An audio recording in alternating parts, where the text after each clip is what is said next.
It's game on, game on, go strong, game on, game on. It's Game On. Presented by Spectrum Sports. And a very pleasant good evening from the Stan Sheriff Center in Manoa, where it's a pink out as the University of Hawaii plays host to the Matadors of CSUN. And this is Game On, presented by Spectrum Sports for Rainbow Wahine Volleyball. Hi everybody, Scott Robbs along with Lisa Strand-Ma'a and Ryan Calais Suji. Glad you could join us here on this Saturday night, the second of two matches in this very short homestand for the Rainbow Wahine, which got underway a night ago as the Bows defeated Long Beach State in 4. And let's take a look now at the box score from last night. Well, one thing that jumps out at you immediately is the hitting percentage for Hawaii, doing a much better job offensively, hitting at .242 on the evening, as well as their digs. They had a nice night defensively as well, although Long Beach came up ahead of them in the dig category. So Hawaii gets the win over Long Beach State, and now they focus on CSUN. But let's look at highlights from an evening ago. How about Angel Gaskin tying her career high with 12 kills from the right side? Well, she was doing a nice job of recognizing the value of her neutral and giving what the sets were given to her. So sometimes if the sets were off, she was doing a nice job of keeping the ball in play, but it was definitely one of her better nights as a Rainbow Wahine. And here you see highlights of Spriggs, who was tremendous, 17 kills to lead the way for Long Beach State. And Spriggs was basically unstoppable. She was their go-to girl all night. Very, very athletic, but she just was not quite enough for her team as they struggled offensively as well. And one of the key players throughout the season, as we continue to see some of those highlights from Perth now, for the Rainbow Wahine is Noreen Yosia, the utility player, the player that does it all for Hawaii, picking up yet another triple-double performance. She did it all from offense to defense to setting, and even got a pair of blocks. Yosia continues to evolve as a hitter, but also impressive the way she carries this Rainbow Wahine volleyball team. So that one's in the books. These ones are in the books from earlier today on the mainland. UCI sweeping UC Riverside, and a clean sweep for Davis over Cal State Fullerton. So the up-to-date standings of right now. Cal Poly, of course, unblemished at 7-0 in conference and 17-1 overall. Hawaii UCI tied at 6-1. The Hawaii's already defeated the Anteaters, and tonight's opponent, CSUN, checks in at 2-4 and 6-12 overall. So you look at last night, and that was a big match for Hawaii. Number one, it's a rival, but also they were coming off their first conference loss of the season on the road last Saturday at Cal Poly. Well, Long Beach State came in here and they really started a little slow, but they gave a big challenge and a big push towards the end, and a couple of unfortunate calls for them, but fortunate calls for Hawaii changed things around, and in Game 4, Hawaii snuck away with the victory. Yeah, I think it was a good confidence booster coming off of that tough loss at Cal Poly, and also to establish themselves back in the conference. I mean, if you look at the conference standing, it's really Hawaii and Cal Poly and then the rest of the pack. So Hawaii is still establishing themselves as sort of the upper echelon, one of the top two teams. They just have to find a way to continue to win efficiently, and then again beat Cal Poly in a few weeks here at the Stan Sheriff. We saw a couple of local girls have great nights last night for Hawaii. Sarah Leva with 11 kills, and of course, as always, Tita Q cleaning up the back row. Yeah, Q continues to impress many people here. I was talking to head coach Charlie Wade during the match, the men's coach, during the match last night, and he said by far the most valuable player on this team is Q, and the ability that she has to patrol that backcourt and really handle herself back there. He said that she was a great addition to the team, and I think everyone here in the stands agrees.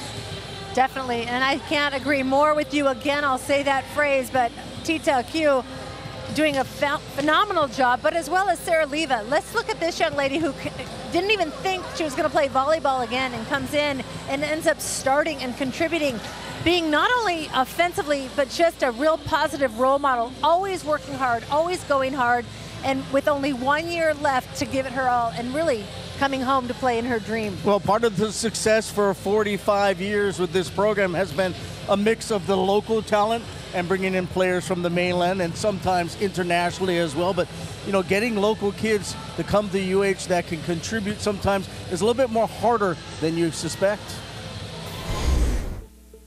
I would say it's harder to recruit locally because maybe some of the girls, they don't want to stay home. They want to get off, you know, the island. They want to go out. They want to explore, you know, go to different places. We got to go outside. I mean, it's a given. There's no like 6'4", you know, surplus of young, you know, women athletes here. But what we have here is, like you said, you know, we have the undersized, outsized, but do they want to stay home? Maybe they'll end up as, you know, liberos. If we want to, you know, the program wants to advance, you know, farther than just making it to, you know, the first round, people might think we do need bigger hitters. Okay, but that bigger hitters, it's hard because I want maybe bigger hitters that still got ball control, that still can play in the back row. You know, here you have girls that have the ball control, they can hit, you know, they're smart, they have the volleyball IQ. But then some coaches might say like, okay, they're kind of short for your, you know, here. Time now to jump on the scales and weigh in. It's brought to you by First Hawaiian Bank. And so you heard Coach Robin talking about the recruiting process and the difficulty sometimes of getting the local kids to stay home, though I think Hawaii's been pretty successful throughout the years. But the talent pool in Hawaii, very good with liberos, defensive specialists, setters. Difficult to find that outside hitter or middle blocker. Yeah, you know, you look at Hawaii and the history that they've had, definitely that is where a lot of the successes come from those positions. But there have been, you know, some of those taller players that have brought success to the Rainbow Wahine Volleyball program. I mean, going back to Nahea Tano, she was about 5'11", Juliana Sanders, who played in the middle, Nikki Taylor, who was well over 6 foot, 6'3", and then you look at players like Phoebe Grace right now, who's playing for Utah out of Kahuku, a player that was highly recruited, doing well in the Pac-12. There are those gems out there, but there's no doubt that a lot of the Hawaii success comes from those shorter liberos in setting position. And you know what? It's just from playing volleyball year-round. When you really look at the big picture, they're playing year-round. Kalea Adolfo, also one of those other players. But it's always been a mixed match. And one of the biggest differences, I think, is the coaching style. So Dave Stoji is going to recruit completely different than Robin Amos Santos. But it's finding the combinations and finding what's going to work for your team. Robin's going to carry less liberos, but she needs the bigs now. And it's pretty obvious that that's what the team is truly going to go after, are bigger players so that they can get their offense to where they want it to be. And I can tell you, some of the recruits coming in next year, Robin's reach has gone as far as Europe, north of the border, up in Canada, Ohio, Texas, Louisiana. So she's reaching all around the globe trying to get players to come here to the University of Hawaii. Well, to talk more about tonight's matchup and maybe a bit of last night, let's go courtside to the gentleman calling the action, Kanoa and Chris. Guys. Thanks a lot, Scott. Yeah, Kanoa Leahy alongside Chris McLaughlin, who is wearing his Artie Wilson shirt tonight here in honor of Breast Cancer Awareness Month. It is the Dig Pink night here at the Stan Sheriff Center. Every Rainbow Wahine complimented me on my shirt. I know. You were jealous. I was looking over your shoulder trying to see if any of those compliments were coming in my direction. They weren't. Let's talk a little bit about last night's match. It was a weird one. We had a multitude of replay reviews that in some instances were very questionable, took a long time. We had a play that had to actually call upon the rule of whether or not hair touching the volleyball constitutes an actual touch. It does not. However, the player, Tyler Spriggs, had her hair up in a bun, and so it seemed to change the direction of the volleyball. Anyway, what were your impressions of just how wild that one was last night, Hawaii in a 4-set win over Long Beach State? It was a very stop and start kind of a night. A lot of mistakes, a lot of self-inflicted wounds by both teams, making uncharacteristic hitting errors. And Long Beach, the best blocking team in the league, didn't get a block until halfway through the second set. Go figure. And you know, it was just a really difficult match to call, actually, because it was just so stop and start. But you know, the head official tonight was also talking to Robin Amos Santos before tonight's match. And they were talking, Robin was taking her hair and she's putting it up in a bun and saying, really? Yeah. Are you kidding me? The buns count? It might be something that will have to be addressed at some point. There's a gray area there with regard to that specific rule. All right, let's move on to the opponent across the net here tonight for Hawaii, CSUN. The Matadors come in with just 6 wins overall on the year. They are 2-4 in the Big West Conference. There is no secret as to what they do. They look for Aaron Owens, and they look for Aaron Owens to attempt to kill the volleyball all night. Well, it's like playing Santa Barbara with Kim Ruddens. You know, she gets like 60 sets a night. Well, we might see Aaron Owens get 60 sets tonight. She's phenomenal. averages over 4 kills per set. She was top 15 in the country last year in kills per set. And she's just an amazing athlete. She gets up high and hits hard, goes over blocks.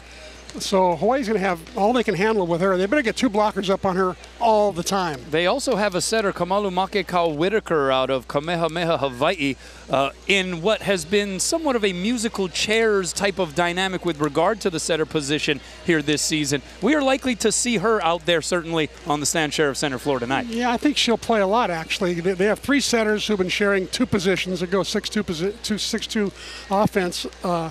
But I think she's going to be one of the 2 setters that's called upon tonight to play. And then the local players that come home to play, they usually play well. Well, CSUN has never won in this building. They're going to try to see if they can change those fortunes. And Hawaii, of course, as we continue to say here, coming off of that loss on the road to Cal Poly, no room or margin for error. All right, we'll see you at first serve. Let's send it back to the corner crew. All right, thanks a lot, Kanoa and Chris. We'll take a break. We'll come back. We'll have more thoughts on the upcoming match, Hawaii and CSUN. You're watching Game On.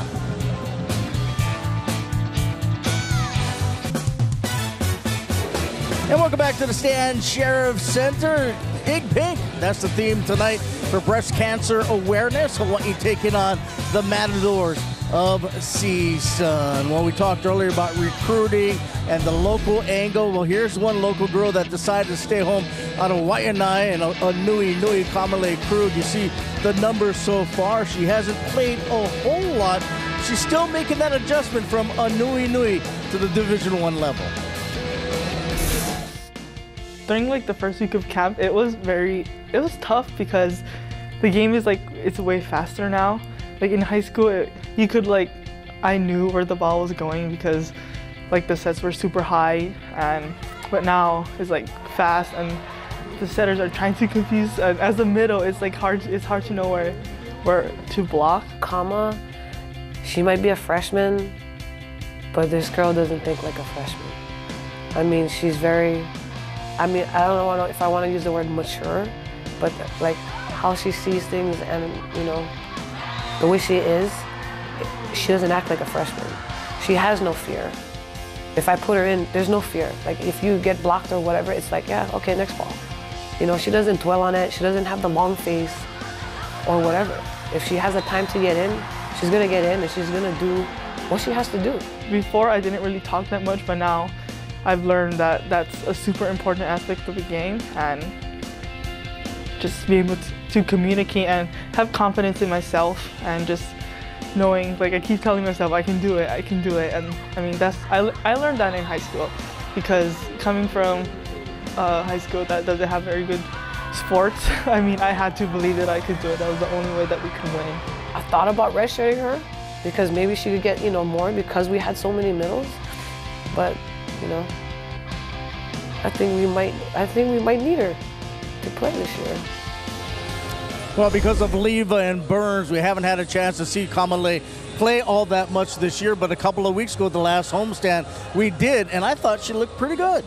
I thought she looked great, and actually she got in and played, contributed very much up at UCSB and was a big part of that victory and their 5-set victory. But what I think this true freshman has is she has this ability to know the game very well, and her blocking skills, I think her form is one of the best that I've seen come in. She definitely plays older than a freshman, and I think her future is very bright in this program. And it's ironic because we were just talking about the lack of size in these positions, especially in the middle blocker position, and here's a player that epitomizes a local girl, and yet she finds herself in the middle. A physical presence, I think the upside on this young lady is tremendous, and the more reps that she can get this season against teams maybe like tonight against the Matadors, I think the better it will be for Hawaii to build that depth. And I think she's a player that could play in other positions besides the middle. She could potentially be a right side attacker. We saw her hit off of 1 foot in the past as well. She's probably the most natural when it comes to hitting that slide maneuver. So who knows, we may see her in various positions throughout the season as well as in the future of her Rainbow Wahine career. Well, Ryan, she's actually listed as an outside hitter, which is kind of interesting because she's been playing the middle, but I agree with you. I think she might be able to play numerous different positions, as well as potentially even back row and attack from the back row. Well, keep an eye out on Kama Krug. She's going to be a force throughout her Rainbow Wahine career. We'll take a break. When we come back, we'll start focusing on tonight's opponent, the Matadors, of CSUN. But a reminder, connect with Spectrum Sports by liking our fan page on Facebook, Instagram, or via Twitter at Spec Sports High or hashtag Hawaii WVB.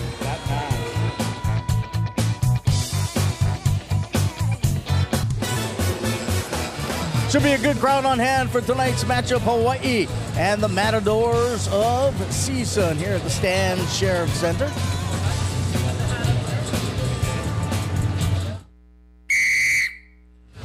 Time now for the scouting report. It's brought to you by Bank of Hawaii. And let's first take a look at the visiting Matadors and the players we should keep an eye on for them.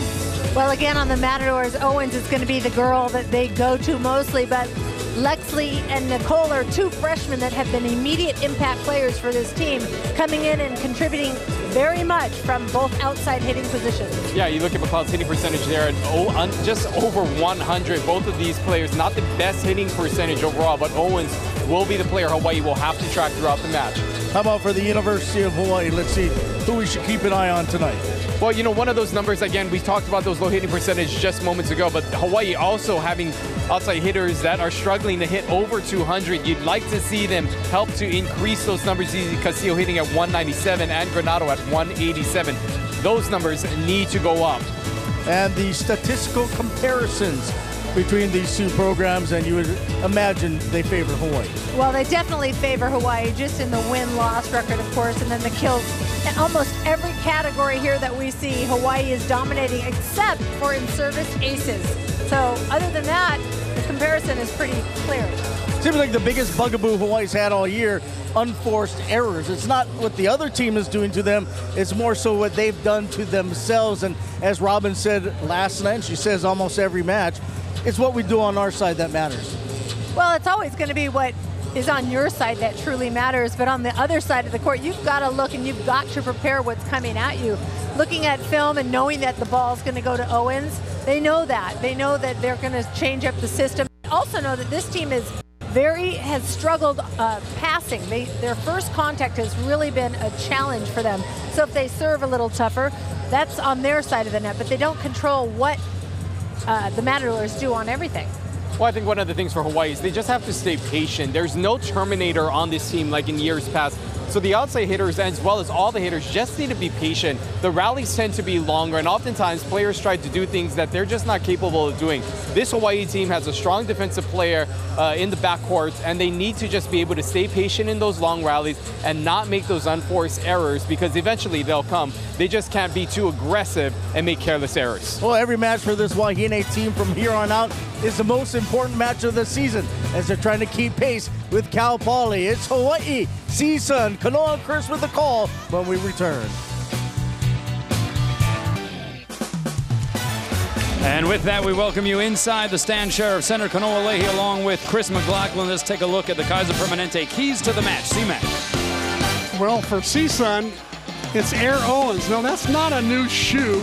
It's their #1 go-to gal who hits at about 4 kills per set. She is a good one. She could hit the ball 60 times tonight. She's a good one. And for Hawaii, rev the engines early. Robin and Los Santos would love nothing more than for Hawaii to break their string of slow starts by getting off to a fast one tonight. So the Rainbow Wahine will serve first here to get this evening started. It is a dig pink night.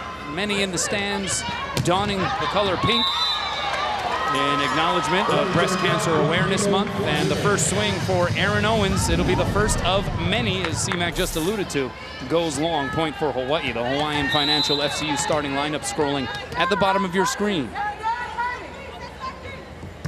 Faith Ma'afala with the serve. First touch by Nada Dragovic. And the step out goes to Brianna Johnson. Diving save by Tita Q. And Noreen Yosia goes off the block. Hawaii with it again. And here is Natasha Burns on what was a perfect set to the middle by Faith Ma'afala. Quickly, it's 2-0 Hawaii. Once again, the person keeping the rally going is none other than Tita Akiu. She is such a good libero, as good as I've seen in the country this year. I've watched a lot of volleyball across the country. She is really good. Yeah, she has dazzled here as the senior transfer from Texas Tech, and we're going to have a double hit called against CSUN. It's been a bit of a struggle for the Matadors here so far in 2018. 6-12 overall, 2-4 in the Big West Conference. They have lost 4 of their last 5 matches. It just hasn't quite come together for them, and part of the reason has been what has sort of become a musical chairs type of dynamic with regard to the setter position as Aaron Owens puts CSUN on the board. Yeah, Jeff Storks had at least 3 players be the setters, but only 2 of them can play at a time, so it's anybody's guess as to who Jeff Storks will put in each night. Aaron Indermill, who was listed as a defensive specialist before taking on the setter responsibilities at times this season. She got the start here tonight, and there is Natasha Burns once again getting in on the action. Burns averaging 2.18 kills per set. She's hitting .302, had 7 kills and 5 blocks in last night's 4-set victory for Hawaii over Long Beach State. And here is McKenna Granato with the serve, just touches that net, and it results in an overpass. Here is Yosia, the dink, kept alive. And now Johnson in the middle on what was an absolutely out-of-system, awkward type of transition for the Matadors, is able to find the floor. If ever there was a broken play, that was one right there. But Brianna Johnson does a nice job of just making the most of it and catching Hawaii off guard. Ma'afala this time goes high and away to Casey Castillo. When dug up in the back row by Owens. Burns got a piece of that dink. Scramble play though for Hawaii. And it's going to be a whistle against the Rainbow Wahine as Granato and Castillo sort of collided going for that final touch. Ryan McDowell once again the top official here tonight. Wayne Lee down on the court. Randy Rubinall and Dean Tamura, the line judges. Here's Castillo, blocked in row. That was Lexi McLeod, 6'1" freshman, close to that pin out of Bakersfield, California, with her 12th block of the season. She was solid up and over. Nice penetration. Good move to the outside by Lexi. So quickly 4-4. That one dug up off of the Burns attempt. Here is Yosia now for Hawaii against a double block, kept alive by McLeod. And then catching them napping. The setter, Aaron Indermill, on the second touch, just taps it over, and the Matadors have jumped in front. And the scouting report on Indermill is that of all the setters, she's the one who likes to dump the ball over on 2 the most. Hawaii better beware. Serve goes into the net by Owens. Well, Hawaii went up against an incredible blocking team last night in Long Beach State, and we saw that block get better and better for the Beach as the match went on. Tonight, not the case against CSUN, at least statistically. They are 9th in the conference in blocks per set, but they already have one logged here so far. That swing goes long by Nicole Navarez, yet another freshman on this squad, and it's 6-5 Hawaii. A good high swing by Navarez. She was trying to catch some high hands there, or some fingertips, and just missed. Middle set, that is Johnson unable to find it. Too much traffic there in the middle portion of that netting. And it is 7 serving 5 here for the Rainbow Wahine. Hawaii coming in 10-6 overall, 6-1 in the Big West Conference. The lone loss in league on the road last week against Cal Poly. Navarez goes high off the block, kept alive by a Q. Here's Castillo, good looking swing there. And she put a hurting on that set. I love the way that Tita Q called off all the other passers on that transition play. She's the most accurate, the most dependable. So even if the ball's on the other side of the court, she'll take it to make sure the ball gets passed up so Hawaii can run a good play. Castillo 3rd on the team in kills. Had 9 of those last night, hit .241 against the Beach. Here's Yosia. Down the line, got a piece, and it's a point for Hawaii. Noreen Yosia was doing Noreen Yosia things again last night, C-Mac. 12 kills, led everybody in kills. She was just so solid, triple-double. And when I saw her after the game, I said, so how was that for you? And she said, you know, I kind of like that hitting thing. I got it going on now. I'm trying to figure it out. Certainly seems like she's getting more and more comfortable as we see entering into the match. Kamalumake Kau Whitaker, a 6-foot junior out of Kamehameha, Hawaii.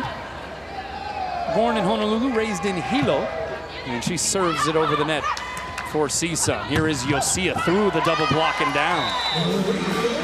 I guess Yosia has become the go-to outside hitter. Fala loves going to her probably because she's having so much success with her. And last night, Yosia showed that she's got some new tricks up her sleeve when it comes to attacking the volleyball. Second on the team in kills per set, second in assists, second in aces, second in digs, second in blocks. Noreen Yosia, just the all-around talent. Great scramble there by Hawaii to return it. Matadors on the attack. They go right side. Navarez, diving save. A cue. Here's Sarah Leva in the middle. Heavy-handed indeed. You know, I really like the way that Yosia will take a chance once in a while, as does Ma'afala, setting the ball when they're not supposed to set the middle. This one was done off of one leg from about the 8-10 foot line. And Leva's ready for it. So athletic. She'll take any set she can get and love it. Leva, who has just been on a tear as of late, hitting 356 now on the year. That's second best among Big West Conference hitters. As Navarez, just a freshman from Rancho Cucamonga, California, averaging a little under 2 kills per set, is able to get the point for CSUN. If you'd asked me a month ago, would Sarah Leva be among the top kill percentage leaders in the conference, I'd say, I don't think so. She's just got through playing 2 years of basketball.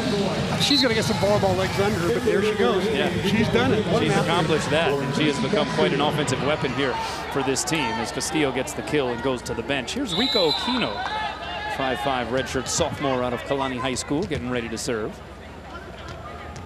Maybe most improved back row player for Hawaii. I think that's a really, really fine description. Bump set goes to McLeod, blocked back. Makika Whitaker goes outside to Dragovic, that's dug up. Here's Granato, caught just a piece of that block. Dragovic a second time, the dink. Easy pickings there for Yosia. Angel Gaskin with the swing, high hands. But right there is Owens along the back line. Middle set goes to Morgan Salone, dug up by Aquino. Here's Gaskin against a solo block. Diving save, Christy Markle, the libero for CSUN. And then Dragovic is able to plug it through the Hawaii block and down. Rico Aquino, again, keeping the ball alive, keeping the rally going for Hawaii. Look at that, pops it up, keeps it alive. Just willing to give up her body and go to the floor, but CSUN getting the last of it there. Dragovic, a great shot through the block. Here's Leva, soft touches it over, right in the center of that CSUN defense. Right on cue, though, Rico Aquino, you were talking about her being the most improved back row player for Hawaii this season. And that most certainly has been the case. I'm glad she didn't shank one, because then he would have said I botched her for calling her the best back row player recently. I probably would have, you're right. 13 serving 8 here in set number 1. Owens with the swing. And there's a flash of what Aaron Owens can do. 4.06 kills per set. That's 4th in the conference. She had a match last year against Hawaii CMAC in Northridge. 24 kills on 56 attempts, hit 321. Amazing. So durable. I asked Jeff Stork before the game, can she handle 60 swings tonight? And he looked at me and said, oh, easily. All Big West 3 times in a row. Yeah, first team of the last 2 years. Here is Gaskin through the double block and down. Well, speaking of steady improvement, certainly in the last week or so, Angel Gaskin has been taking some of her most ferocious swings that we've seen all season. I would say she might be up for most improved front row player along with Sarah Leva. The two of them, along with Yosia, leading the Bows in kills last night. Overpass forced on that Ma'afala serve, and it's going to be a back row attacker violation called against the Matadors, and so Hawaii gets the 15 first. The Rainbow Wahine with a comfortable 6-point advantage. Welcome back. Tonight's Jack Fact is triple threat, Hawaii setter and outside hitter, just about every position player. Noreen Yosia has 4 triple-doubles this season. Last night was the 4th against Long Beach State. There have been only 45 of those throughout women's college volleyball this season. So of the 45 recorded, Yosia has 4 of them. It's pretty wild. Nice swing that time by Johnson. How about the effort by Aq? Almost conjured one up over there in front of the seats. Generally has great reads and digs a lot of balls, but she pursues the volleyball when it gets close to the sidelines. She doesn't care. She'll go into the stands. So 10 serving 15. Here it comes from Nada Dragovic. And the senior from Serbia sends it home. Her 5th year in the CSUN program. She redshirted back in 2014. Elder statesman of the program, if you will. She will turn 24 on November 1st.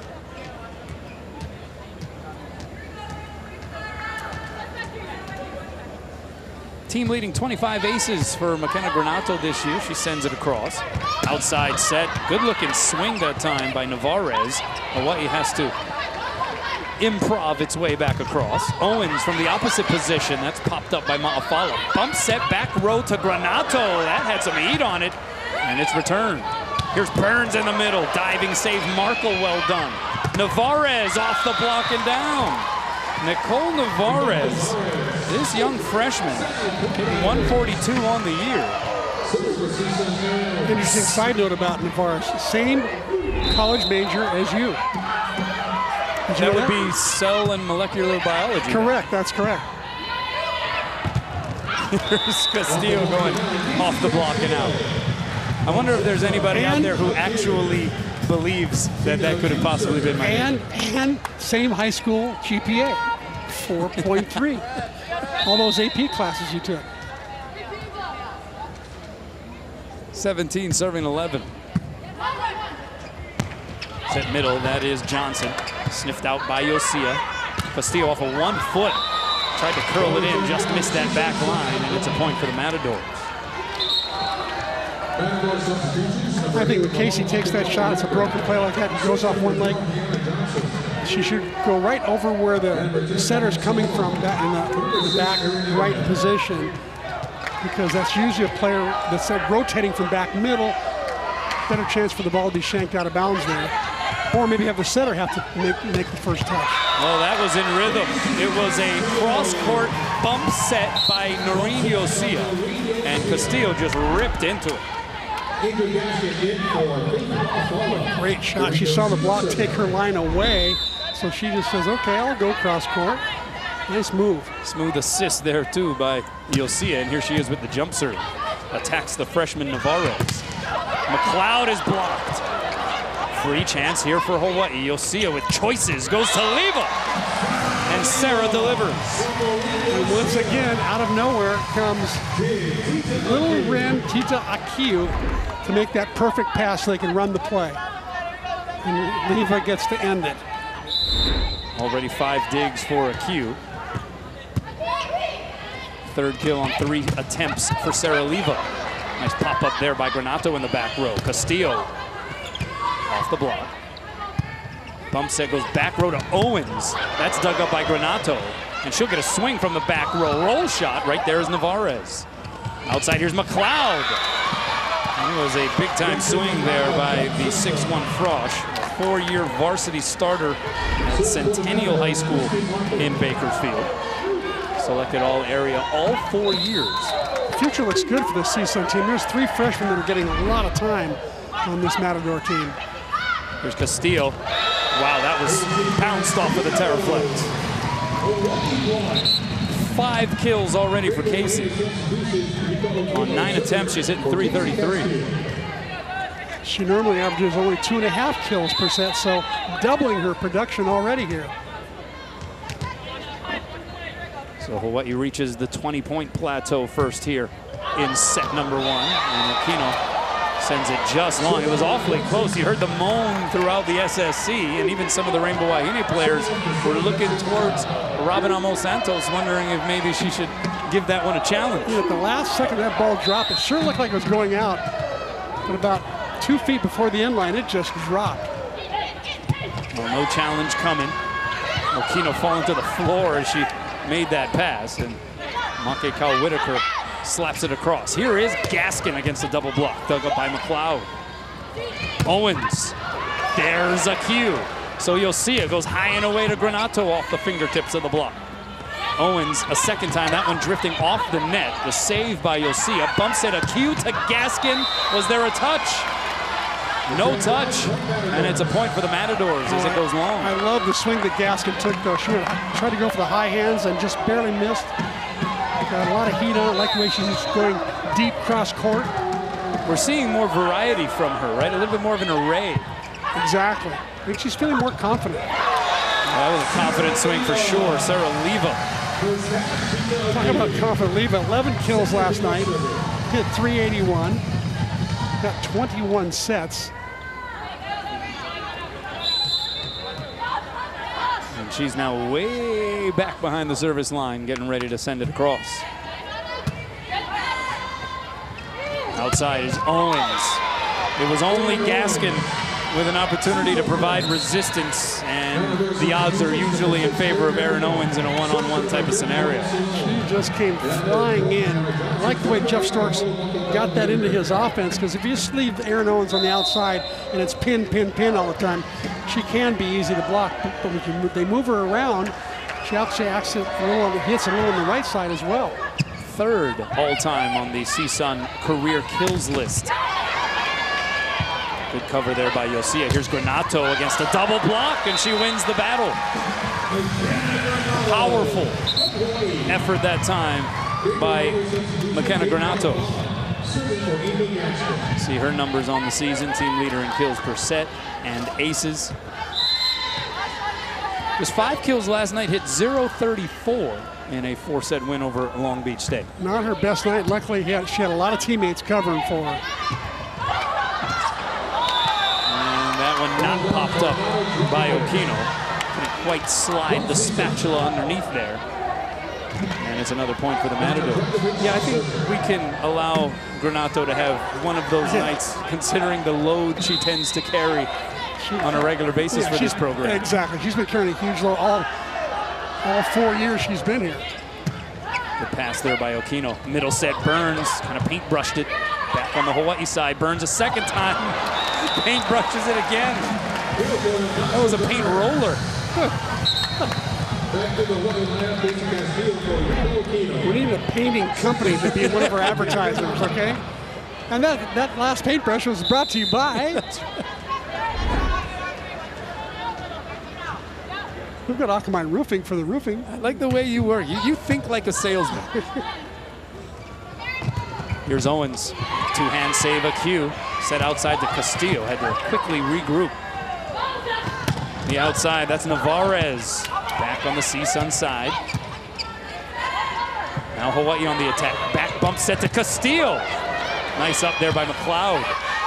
Navarez with the swing over the block, and we're going to have a net violation called against the Rainbow Wahine. That was on Burns. Hawaii's done a pretty good job of staying out of the net. You noticed that last night? Not many nets last night, or in the last home series, not a whole lot of nets, but obviously one there as the net cam shows us. Inopportune serve into the net by Aaron Owens.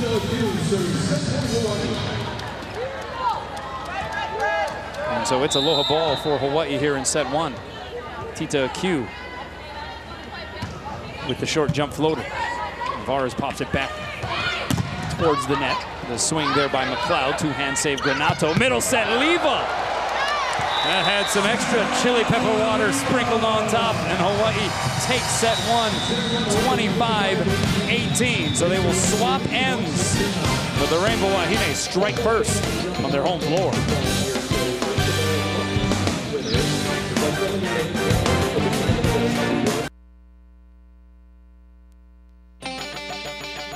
This presentation of Rainbow Wahine Volleyball is sponsored by Bank of Hawaii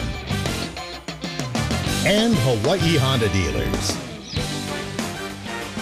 Welcome back to the Stan Sheriff Center. Hawaii taking set 1, 25-18 here against CSUN. Let's take a look at the stats. Hawaii hitting 375. They normally hit 212, so that's a nice number. And CSUN hitting 263. What's really interesting, though, is that Hawaii's led by 2 middles and an outside not named Granato. Sarah Leva's got 5 kills. Casey Castillo's got 5 kills. And Natasha Burns has 4 kills. When is the last time we've seen 2 middles and an outside not named Granato lead Hawaii in kills? I don't think ever this year. That's true. I mean, we have seen here, obviously, in recent weeks, quite the emphasis being put on trying to exploit the middle attack. Obviously, blocking numbers, Robin Amos Santos defensively, she would like to see her middles collectively a little bit more active there, but at least when it comes to offense, that has been a priority. What do you make of that progress? I think it's a good idea, especially when they're producing. If they weren't producing, I'd say don't force the middle, keep it on the pins, set a back row, pipe set, do anything else but set the middles. But when they're producing like they are right now, I say keep feeding them because it'll really open things up for the outsides. Yeah, that's the ultimate effect, right? Make life a little bit easier for the likes of McKenna Granato. CSUN preseason picked to finish 7th in the Big West Conference. Entering this week 2-4. Remember the little wrinkle in the conference scheduling when teams come out here to Hawaii. It is a single match week for them, so a little extra time to prepare for the Matadors. They get to watch from their hotel room. That's right. Last night. Here's Owens, time to jump and then blasts it off the block and out. 4 kills now for Aaron Owens. She's a big-time player, I'll tell you. She could play, I think she could be national team material. She could be playing in Europe professionally. She's going to find her niche somewhere. So CSUN up 1-0. Here is Yosia, one-hand save to the net by Christy Markle, that nobody could get her back. And the point for Hawaii. 23rd all-time match between the Rainbow Wahine and the Matadors. Wahine leading the series 20-2. They've won 7 straight. It was back in 2014 in Northridge the last time Jeff Stork's crew was able to pull off the win in the series. As Owens hits it into the pin. Did I just botch here? I just sang her praises, and then she hits it in the antenna. Come on. Fortunately for you, the Hawaii fans watching aren't going to hold it against you. That's right.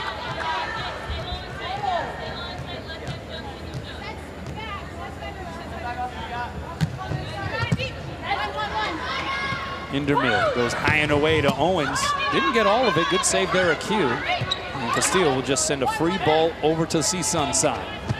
Dragovic. And that misses the court long. CSUN players want to touch, and they'll actually get it. Ryan McDowell, the top official, ultimately making the call. Exactly. Neither linesperson called it.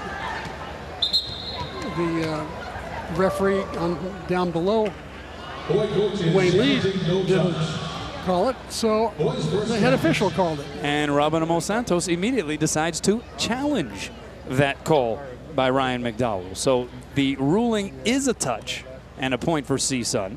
And so it'll be Wayne Lee donning the headset, taking a look at the replay to see if this call will stand.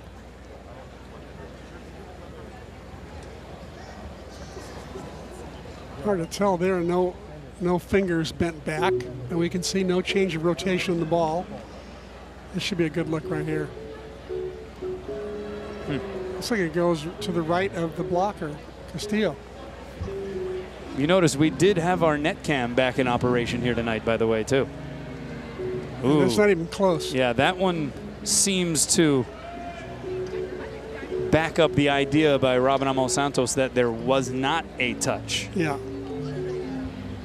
That angle might be a little more iffy, though. And this one's the best look right there. Definitely misses her pinky. But again, you run into...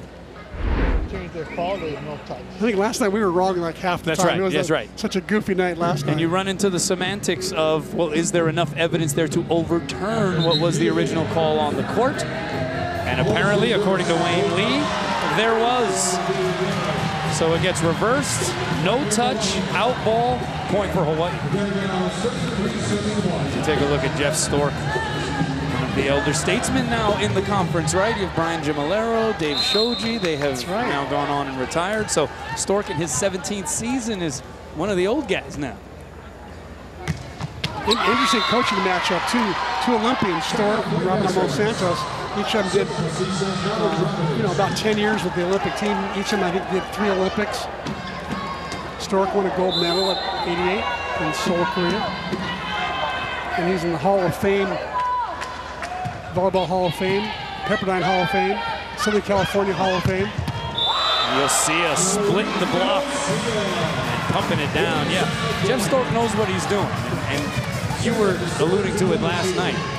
You kind of felt like if Hawaii were to maybe take things a little too lackadaisically tonight, they could run into some trouble because Jeff Stork's game planning has, particularly in this matchup, has oftentimes been pretty on point as Owens is able to get it over the block and down. Exactly. He's known to also get the most out of his players. You know, whatever talent he's got, he squeezes all the talent and potential that he can. As you mentioned, dealing with a young team, but has this senior Aaron Owens, who continues to come up clutch time and time again. She delivers an ace there, her team leading 17th of the season. And it is 4-all here in set 2. How about back-to-back aces, Aaron Owens? The fortuitous ricochet off the top of the tape. When I said Aaron Owens would be one of the keys to the game, I didn't expect it to be from the service line. Outside, here's Castillo going up over the double block. Popped up by Markle. Navarez two-hands it over, chased down by Ma'afala. So a cue, bump set to Yosia. Off the block, she's roofed. Navarez next to Brianna Johnson. And that's 4 straight points for the Matadors. They put up a nice, solid block. I think the two of them each got a piece of that, Johnson and Navarez. And it's another ace.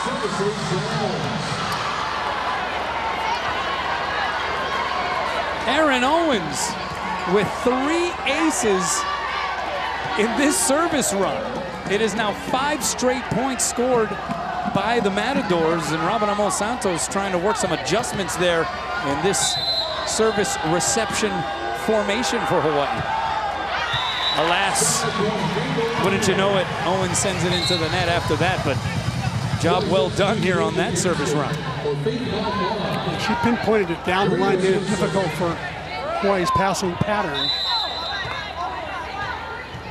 Remember, Hawaii going with 2 passers almost all the time. It's a lot of territory to cover. Yosia into the net. The Matadors by here in set number 2. And one of the things, if you've had a big run on you, like 3, 4, 5 points in a row, and you finally get that side out, the next server's got to keep that ball in to at least recapture some of the momentum. Otherwise, you're just giving it right back to the momentum team. Kamaru Make Kyle Whitaker with the serve. 2-hand pass, Granato. Outside, it's Castillo. Right down Kalakaua Avenue for the kill. Castillo, kill number 6 to lead all attackers. And hitting 308 while she's at it, C-Mac. Yeah. Those are good numbers for Casey. Casey normally is a 211 hitter with only 2 kills per set, so she's good production and she's efficient. Aquino with the serve. Backside set Navarez. She's able to slice it. She's a good-looking freshman for sure. Got a whip of an arm. Watch her warm up. She hits with a lot of velocity. Slight of build, certainly an opportunity to develop physically over the course of her CSUN career, but the future seems bright. Backside set went over the net. Hawaii able to keep it alive, and then Granato slaps it across. Diving save, Markle. Cross-court set, McLeod to Dragovic, who touches it off the block and out. How about that set by the outside hitter, Lexi McLeod? It was a little bit controversial. Hawaii wanted a double contact, did not get it. I thought it was the correct call. Let it go. Into the net, the serve goes from Christy Markle. 4 points was, for that slight moment, the largest lead of this second set for CSUN. And now Hawaii trying to play catch-up after taking the first frame, 25-18. Here's Levo. 8 aces on the season for her. Quick middle set goes to Salone. Aquino bump set to Granato, comes swooping in. And she cracks it off the block and down. That set died a little bit inside, but McKenna was about ready to hit that right into Salone's arms. Instead, it was a little bit inside, and she took advantage. Granato, again, not reaching double figures in kills last night, and that's kind of a rarity for her. She's reached double figures in kills 11 times this season out of 16 matches. Aquino with the save there along the back line. Here's Granato from off the net. Nice up there by Markle. Outside set, Dragovic blocked and roofed. Gaskin next to Burns, putting up the wall. Gaskin and Burns, 4 hands across. No hole in that block at all. Yeah, that was solid.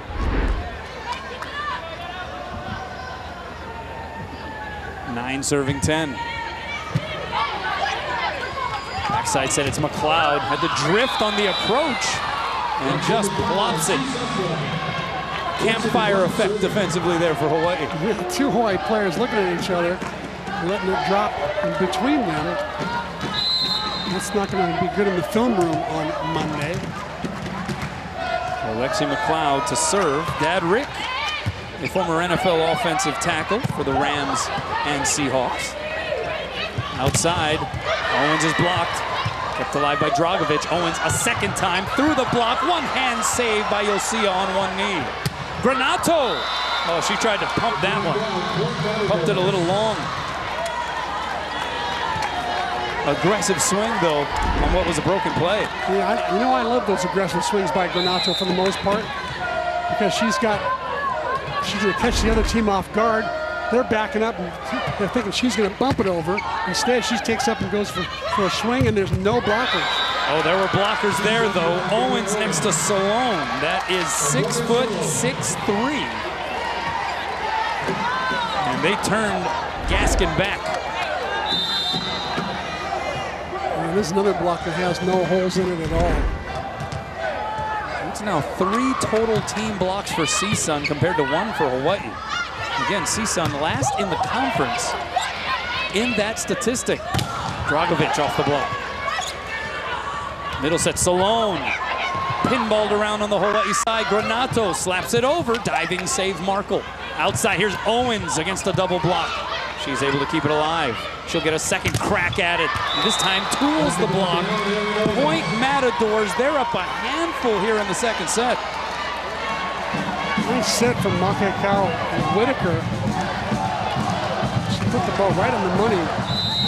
And of course, great hitters like Owens can make setters look All-American. Oh, what a serve by McLeod, forcing the overpass.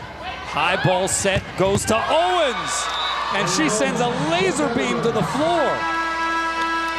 This was the exact score at this stage of set 1, except it was the other team in front. Timeout on the floor. Welcome back. UH Athletics reaches out to you online each week with updates and promotions through its H-Mail e-newsletter. To register, visit hawaiiathletics.com and click on the H-Mail button. It's simple and it's free. Well, we were just previously talking about Jeff Stork and that long-time volleyball experience and high acumen and his game planning ability. What is he doing here in this second set to kind of make things a little more difficult for the Rainbow Wahine? Well, Hawaii's passing only with 2 passers, so he's really making those 2 passers cover a lot of territory. Smart strategy. Free ball here for Hawaii. Backside set, Gaskin. Dug up by McLeod. Burns at the net is able to take care of business.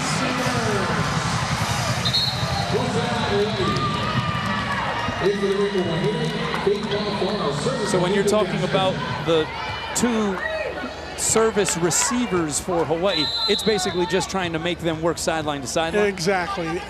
They're doing a lot of serves, from one side of the court, then back to the other side, making Hawaii's passers really have to work. Nato off of 1 foot, came into the net. Violation gives CSUN the point. And there was some open floor there for McKenna.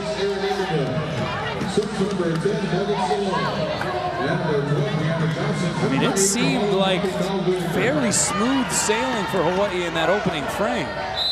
But all of a sudden, this young bunch of Matadors are starting to show some and exude some confidence. And it's not just the Taryn Owens show. Everybody's getting in on the act. Mack goes through the block. Pancake saved by Markle. So Hawaii now scrambling. Here's Granato, dug up by Markle. She's putting in work. High ball to Owens, blocked and roved. just when Hawaii needed it most, Natasha provides. Really didn't need that block. Northridge capturing a lot of momentum in this second set. There's a pancake pop-up. 11 digs already for Markle. Middle set. How about the pancake save there by a Q on the Johnson swing? Outside, here's Owens, low set, so she dinks it over, and then Burns on the second touch with the savvy play. Owens is making, Burns is making more and more of those broken plays work, and here's Q again, amazing what she does.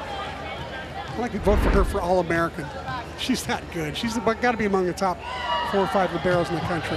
9 digs for her now here in this match. Here's Owens again, the set kind of low, and that plays to the advantage of Hawaii. Bump set to Castillo, denied access.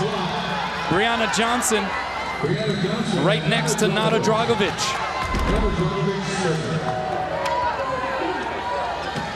Solid block, well executed. And a lot of happiness. Good celebration afterwards too, huh? Johnson, a 5'11" middle hitter. In that instance, middle blocker. Here's Castillo. Blocked and roofed again. Johnson again getting the gist of it. 5'11", redshirt junior from Irvine, California. She transferred in from Cypress Junior College, but that was after having redshirted her first year at CSUN. Spent some time away from the program, and then she gave birth to her 2-year-old daughter, Kaylani. Found her way back to CSUN, back in the mix. Yosia the dink. And Hawaii back within 5.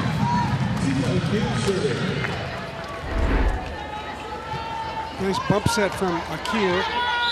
Hawaii's been hitting so many balls hard and into the block. I think Yosia is just thinking, well, we got to pull the defense up a little bit by tipping the ball. Owens. That was a well-timed set there by Erin Indermill. Had that Hawaii defensive front somewhat confused, and Owens takes advantage. That's 7 kills for her. Now she goes back to serve, where she really gave CSUN the lead for good in this set. Afala goes outside. Castillo sends it deep corner, saved by Owens, touched over by Navarez. Hawaii on the attack. Castillo against the double block, diving save Markle. That was stunning. Navarez is blocked. McLeod pops it up over the net. Now CSUN on the attack. Owens sets up Navarez. Drew some moans on the set, but it looked fairly pure. The result at least certainly was. And how about the Matadors? Right in the momentum. Welcome back. Let's go inside the numbers presented by Heineken. The number is 1, and that is the serve-receive error total for Hawaii in 77 attempts last night versus Long Beach State, one of the best serving teams in the conference. I've got another number for you. CSUN last in the conference in blocking with 1.5 blocks per set. They've got 5 already here, and we're not even through with the second set. They also have 3 aces. They are 8th in the conference in that category, so they are playing above what the statistics would have you believe here at the Stan Sheriff Center, a place this program has never won. 0 for 14 against the Rainbow Wahine in Honolulu. Comes Kirsten Sibley.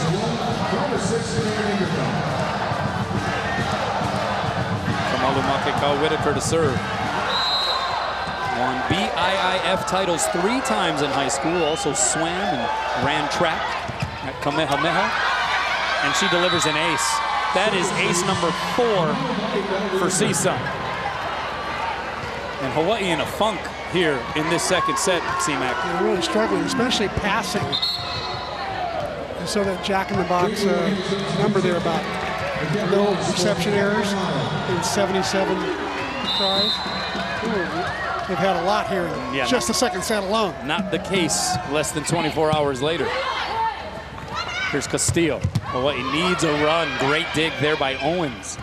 Outside, it is Navarez blocked back. McLeod adjusts the approach.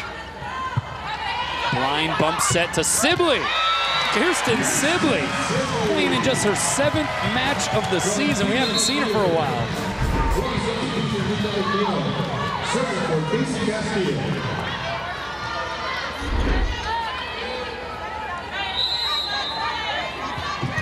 She gets the kill on her first attempt. McKenna Ross also now into the match.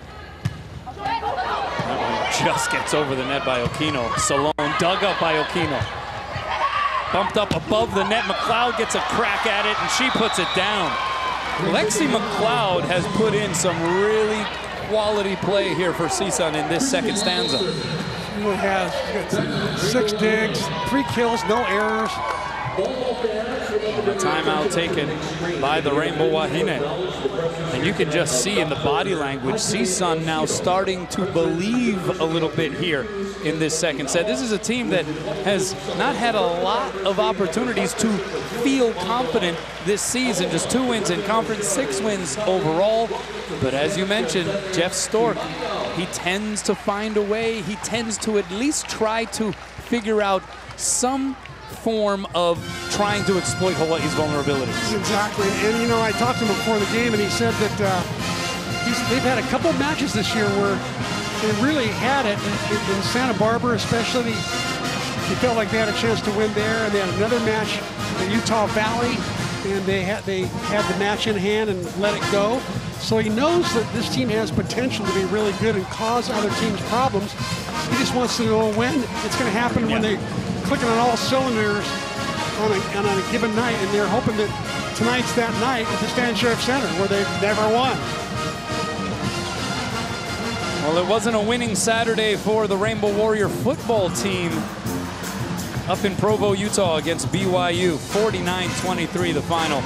Just the 2nd loss of the season for Hawaii, but a non-conference defeat, and so the Rainbow Warriors still unbeaten in Mountain West play, and they'll get back to conference play against Nevada next week. So the Rainbow Warrior football team, like CSUN here, still winless in now 10 tries up in Provo. That's right. Tough place to play. Here's Markle with the serve. Big advantage here for CSUN, up 8. Leva can't get it down because Markle saves it. Hawaii now on the attack again. Ross bounces it off of the block. Back bump set, goes to McLeod, sends it long. Was there a touch? No touch. And a point for Hawaii. This is a tall hill to climb here for the Rainbow Wahine in the second set. We'll have Janelle Gong now entering in to serve. One of just 3 defensive specialists on this roster. It's the fewest DSs that Hawaii has had on the roster since 2004. One-hand save there, Okino Burns. Tried to catch that deep corner, and now we'll get the miss hit by McLeod. She had a great set coming the other way earlier in this second frame. That time, though, was a pretty easy call. Yeah, it was the right call by Ryan McDonald.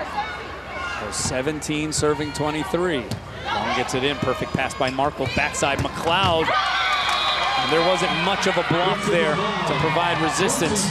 McLeod getting another kill. That's number 4 for her, and it is aloha ball for the Matadors here in the second set.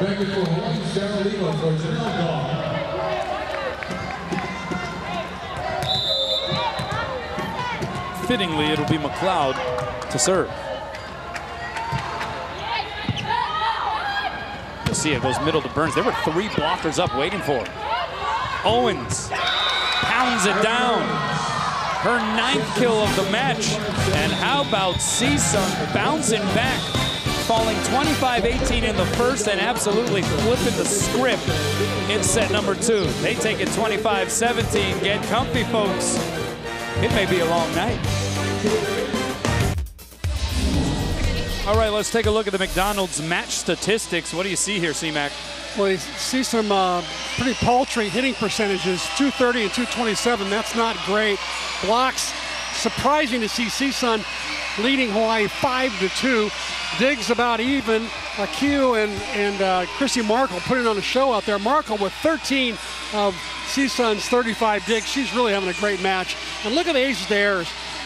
CSUN with 4 aces, Hawaii with no aces tonight. Last night they were lighting it up. Tonight, 0. I'm surprised. So certainly the Matadors playing at a higher level of confidence in that second set. It was certainly a less than inspiring performance, though, in set number 2 on the other side of the net by Hawaii. Which side of that equation was more responsible for what we saw? I think it's more CSUN playing really some good volleyball, especially their serving. They really put Hawaii's serving pattern sort of discombobulated. They didn't know where those serves were coming from. So now Hawaii's going to serve first here. We'll see how CSUN's serving is in this third set. Well, it starts off positively for the Matadors. Nada Dragovic was off the net and in. Both her parents playing professional basketball at one point in their careers. Has 4 sisters and a brother. 3 sisters also played college volleyball. Here's Yosia off the block. That block is getting an awful lot of touches for CSUN. Yosia down the line this time. And it's a point for Hawaii. A touch is ruled by Ryan McDowell. So the line judge has had that as an out ball off of the palm of Yosia, but McDowell saying there was a touch, and it's 1-1 to get things started in third. Hawaii taking the opening frame, 25-18. CSUN running away with it in set 2, 25-17. Good dig there by Q. Here's Castillo through the block and down.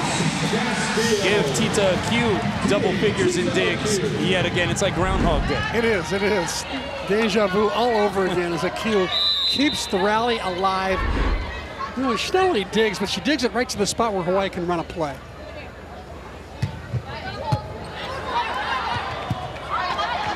Oh, that was a broken play. Indermill, one of the few instances we have seen her less than sure in her setting decisions, and it results in a point for Hawaii. It was caused by McKenna Granato's great serve, which forced the bad pass.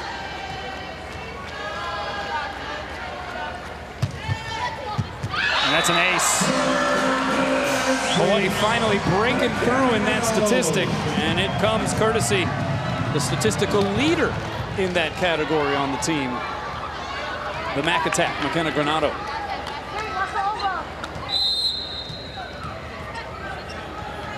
So 4 serving 1. Owens with the first touch. Outside.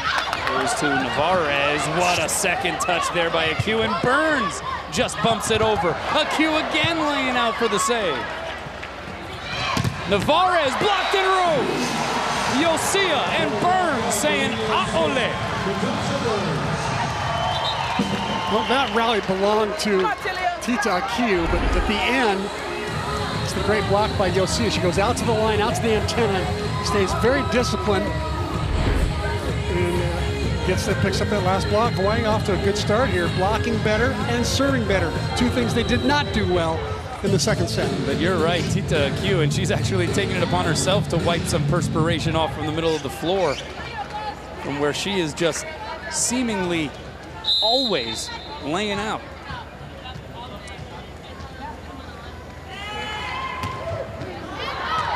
Serve goes long, but a good starting run behind the service line there for McKenna Granato.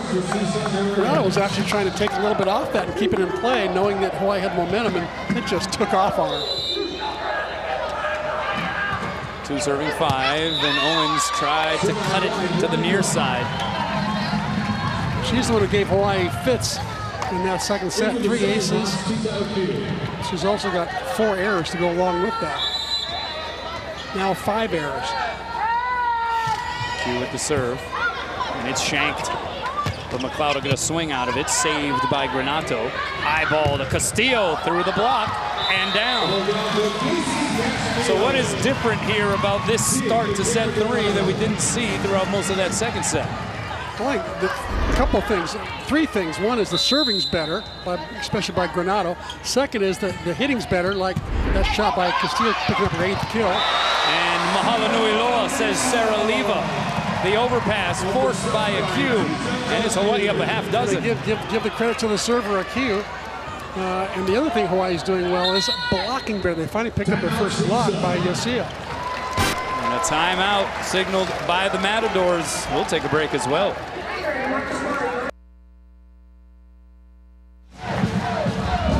Time now for the Akamai Roofing Report. This is the updated number for Hawaii. They have 3 total team blocks here tonight in this match, so 112 for the season. They entered this week 5th in the Big West Conference in blocks per set. Here's McLeod flying in. Good up there by Ma'afala. Bump set Granato to Castillo. She's blocked. Hawaii will try it again. Castillo a second time. High hands. Middle set. That's Johnson. Saved by Yosia. Back row set to Granato. Nice dig there by Indermill. Here's McLeod blocked. Markle keeps it alive. And Hawaii now on the attack. Lengthy sequence here. Leva can't finish it. Saved by Yosia. Granato from the back row, dug up by Owens. Navarez sends it over. We keep going. Here's Leva. Finally applying the punctuation. What a rally. Some terrific digging on both sides of the court. And Leva, as only she can do, delivers with ferocity. And then delivering the ear-to-ear smile that usually comes with the territory as well. Here's Navarez, dug up by Ma'afala. Granato. Navarez with the save. Heads up play there by Castillo. Here's Yosia. Tried to get cute with it. Hawaii had scored 4 straight until that CSUN point. A rare miss from Yosia. She likes that little beach roll cut shot. She normally connects on it. Yosia 6 kills. She's still hitting .333. She also has 9 assists and 7 digs. Just to keep you aware of the numbers. Ma'afala middle, Leva. That is working with a high probability percentage nowadays. Nice little run through the back row for Ma'afala there. She had a couple of assists, a couple of terrific digs. Nice leadership by Faith as usual. She's a spark plug. Leva hitting .615 here in this match. Yosia, good pass there, but Salone misses the court wide. No touch up front. And Hawaii now up 8-11 serving 3. We always talk about interpretive dance and sort of the sideshow, you know, on the periphery of the match that is performed by Robin Amos Santos. And she'll usually be there celebrating with every Hawaii point. That time, though, she had this expression of like, we're up 8, it's 11-3, we are seemingly in control. Where was this in set 2? It's worth having a camera on her all by herself. We should have an ISO cam, the Robin cam. McLeod dug up by Aq. That's dig number 12 for her. Castillo, the roll shot, diving save, Markle. Diving second touch there by Makakau Whitaker. Now we got a joust at the net. Salone was able to be first to it before Leva could even get up there. And Morgan Salone, 6'3" junior from East Vale, California. A tough play, 50-50 ball, and Leva just could not get there in time.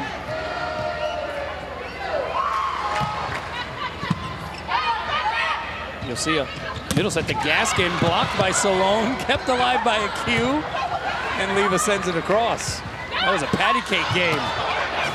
Just getting over is McLeod. One hand set, Yosia to Leva. Aq keeps it alive. Here's Granato from the back row. What a crazy sequence. McLeod, high hands and down. Great shot by Lexi McLeod. Just a freshman out of Bakersfield Centennial High School. She just hammers away at the hands. Granato cannot chase it down. Great shot by McLeod. Markle now with the serve. Yosia, middle set to Gaskin. The double block was up. pinballed around, and Gaskin two-hands it over. McLeod roofed. Leva next to Gaskin. Returning it to sender.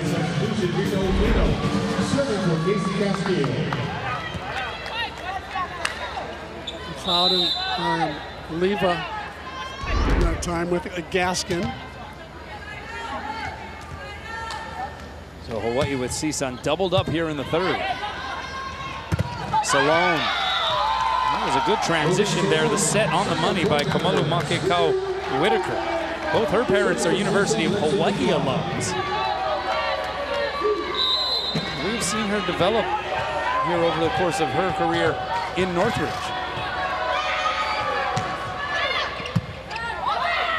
You'll see a one-hand set to Leva. Sarah Leva now with 9 kills, C-Mac. And the biggest smile in the gym. by a long shot.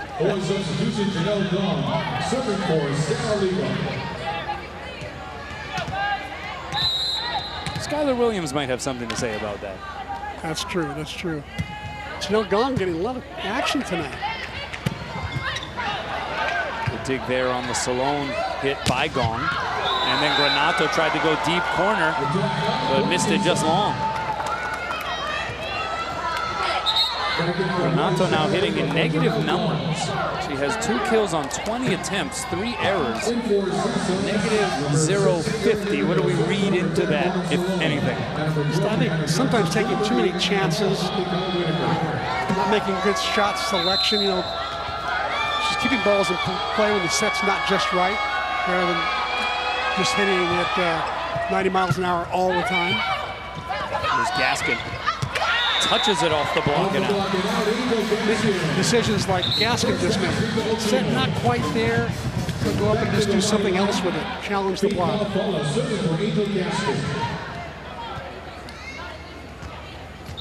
Second kill for Gaskin. Hawaii up 6. And Ma'afala just gets it over the net, forces the overpass. Granato couldn't get it down. And how about that? Erin Indermill pulling that one out from under her sleeve. She loves to do that. Hawaii's got to be aware when she is coming up from the back row, and she's going to sidestep that ball over on 2. When you had the overpass opportunity for Granato, it ends up being a point for CSUN. Here's Granato from the opposite position. He's able to drive it through that Matador defense.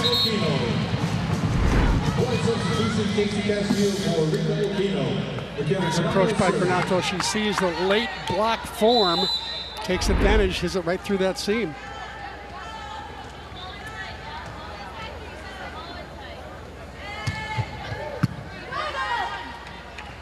Outside, Navarez dug up. Castillo winds up, uncoils, and then sends it into the twine.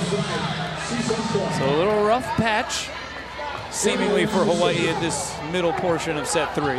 Exactly. Notice that when they lose the point, it's usually a self-inflicted wound, not something that Northridge has done to them. Well, that time Northridge did it to them. Except for that one. CSUN with the roof. It was Johnson next to Navarez on Yosia. 6 total team blocks for the Matadors. Navarez, nice left hand there, pressing over the net. Hawaii hitting 185 here in the third. Burns betters that percentage slightly. And Hawaii's still up a handful.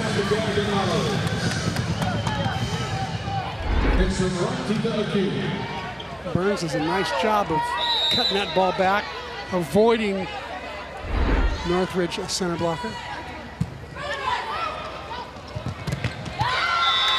And it's Johnson going off the block and down.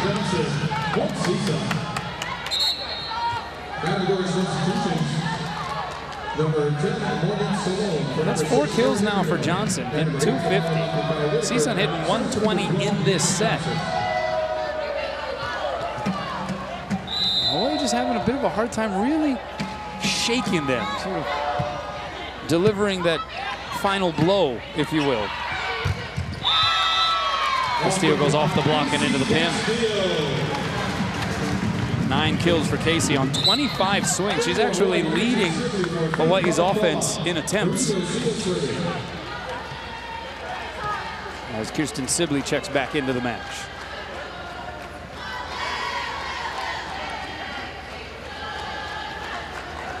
First meeting between these two squads here this season. Hawaii will play at CSUN Friday, November 2nd.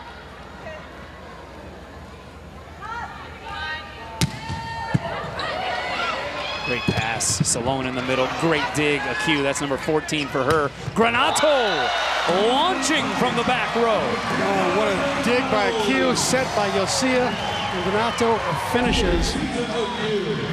Nobody up for CSUN. They thought, I think, that Granato might tip it over, or maybe they thought that it wasn't even going to go to Granato in the first place. 18 serving 12. Backside set, Navarez. Just so smooth from either pin. She's going to be a good one. She already is a very good player, but she's just going to get better as the years go on. Just a freshman. A lot of those on this CSUN roster. You'll see a backside. Here's Castillo off the fingertips of the block. Salone in the middle, the dink. Rattled around and returned. Outside McLeod into the pin. Tried to go a little bit too fast to the outside and got away. Outside the antenna, tough to bring back into play by McLeod. That was a tough shot.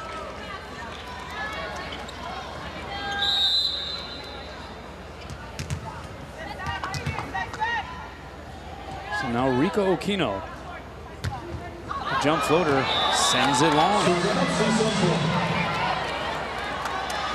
It's the 8th service error for Hawaii here in this match. And there just hasn't been really any discernible rhythm to this third set.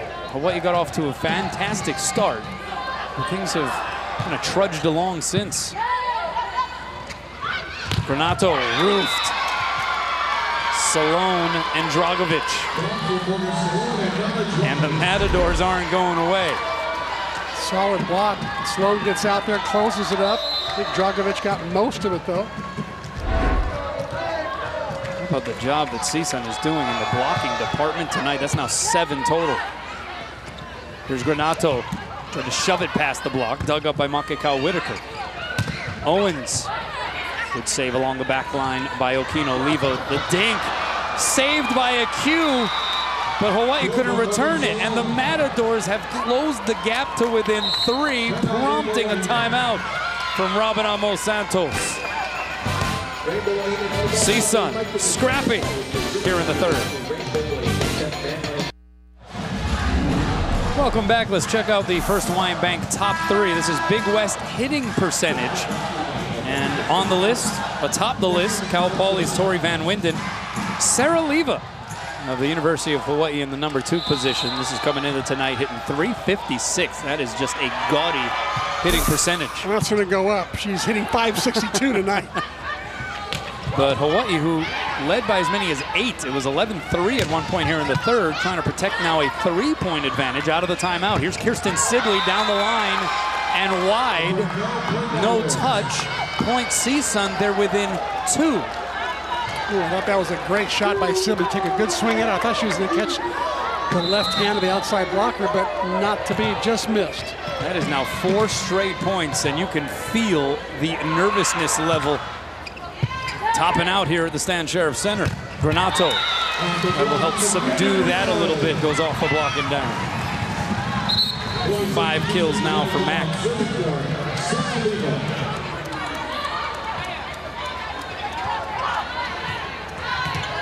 Janelle Gong, as you mentioned, has been a big part of this match here tonight as a serving specialist. Outside, it's Owens, pounds it long. And Hawaii dodges, almost literally, a bullet because that was a shot from Aaron Owens. And they're going to challenge this line call. And Jeff Stork's going to ask Wayne Lee to review that play, I believe. Yes, he will. Looked out from here, and we're pretty close to that line. Okay, yes, it is challenging the in-out call. It was ruled out. So not challenging the touch at the net, we understand. And Wayne Lee will take a look at this. These are tough from the opposing coach's standpoint, right? I mean, he's looking across the court. Oh, that's definitely out. You see it on the pretty much hitting all green there. That was the right call. I don't think we're going to see that overturned. But we'll take another look from another angle. I would say inconclusive. Oh no, it's definitely out. At least on that angle. Yeah, it was definitely out.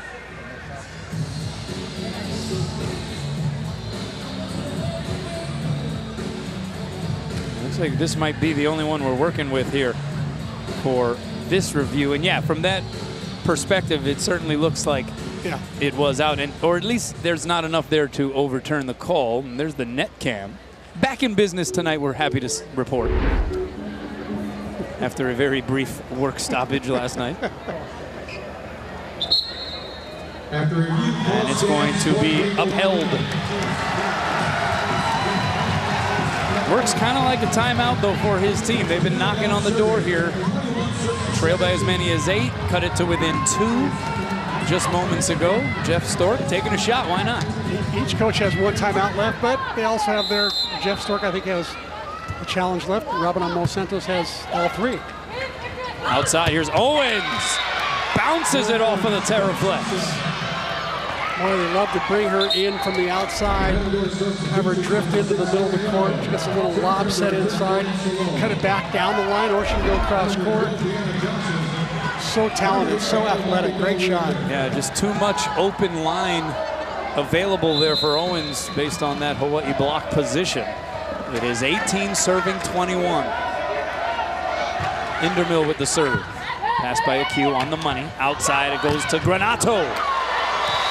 And that's a little more like it for this Hawaii transition game, and a little more like it for the senior outside hitter. I'll tell you what made that play was the perfect pass of Q, and Burns going hard in the middle, holding the middle blocker with her, giving Granato only one blocker on the outside. Nice decoy by Natasha Burns. 22 serving 18. Guess who? It's Owens. Good cover there by a Q. Backside, you'll see him. Roofed by Owens. Boy, offense there. So used to, you'll see him putting that ball down. Nobody was covering her. Somebody should have been there to cover. You'll see that ball was in the air a long time. 19 serving 22. Here it comes from Dragovic. Into the net.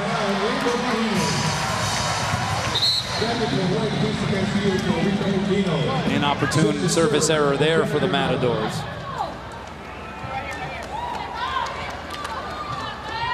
And what just has felt like a herky-jerky, non-rhythmic type of affair here tonight. A lot of runs, a lot of sticky rotations. Renato forces the bad pass. And a free chance here for Hawaii. Oh, that's set tight to the net. And it's going to be a CSUN point.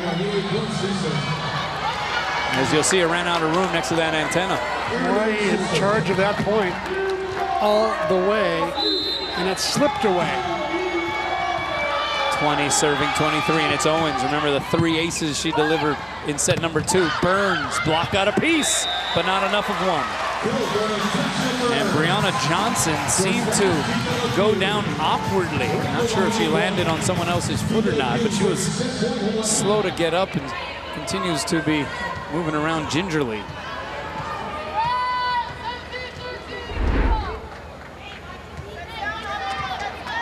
Oh, yeah, there she twisted her left ankle for sure. On her teammate Navarez. So aloha ball for Hawaii here in the 3rd.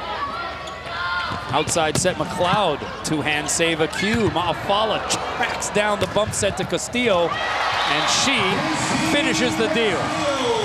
Team high 10 kills now for Casey Castillo, and that one closes the door on set number 3. It looked like it was gonna be easy. It was not. Hawaii now up 2-1.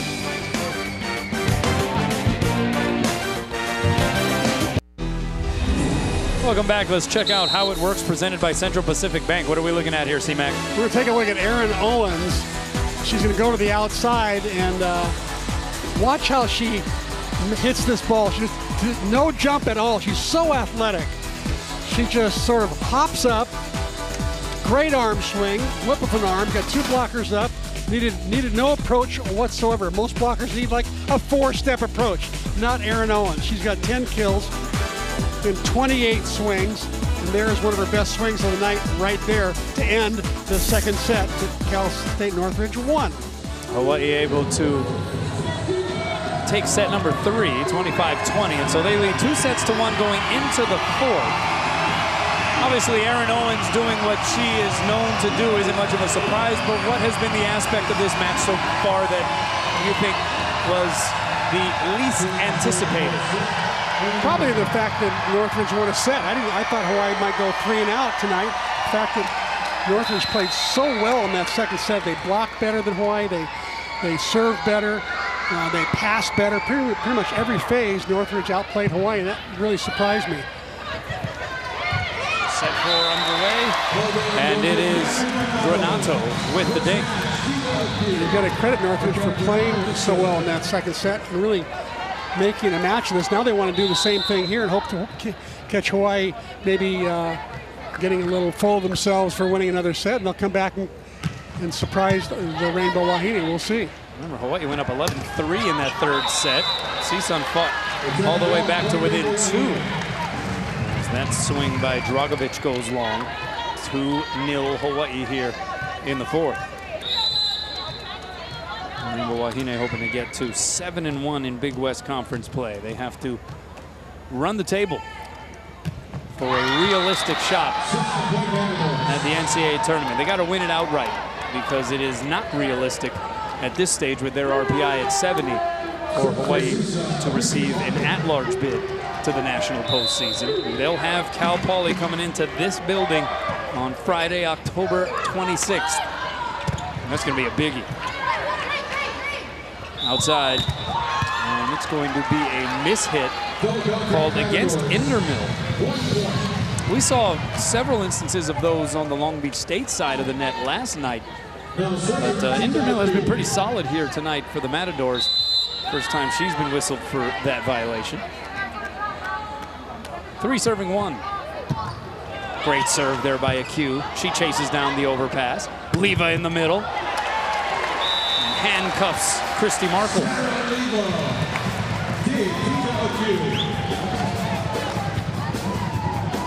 Markle so far with 14 digs on the night. Aq with 16 digs. And that one put down by Johnson. Point for CSUN. It's back on the road next week for Hawaii. Friday at UC Riverside, Saturday at Cal State Fullerton, and then as mentioned, the huge home match the following Friday against Cal Poly. Hawaii with little room for error here the rest of the way in Big West Conference play. That one did find the floor, so give the kill to Leva, give the point to Hawaii. 5 serving 2. Can you believe only 4 home dates remaining after tonight? I don't know. Where has the season gone? Well, it started with a hurricane. That's right. It was already a bridge. Cancellations. That's right. Navarez has been very solid here for the Matadors. 7 kills now for her. A chance for a decent percentage on the year as well. Well, she's only hitting 142, but tonight she's hitting 270, almost 300.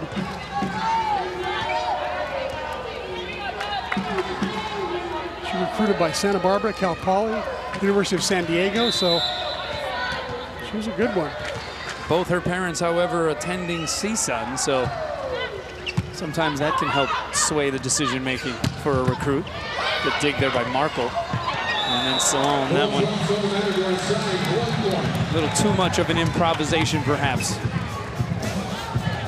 Yeah, she should have really just tipped the ball over rather than taking a swing at it and tip over would have been a little bit smarter, maybe.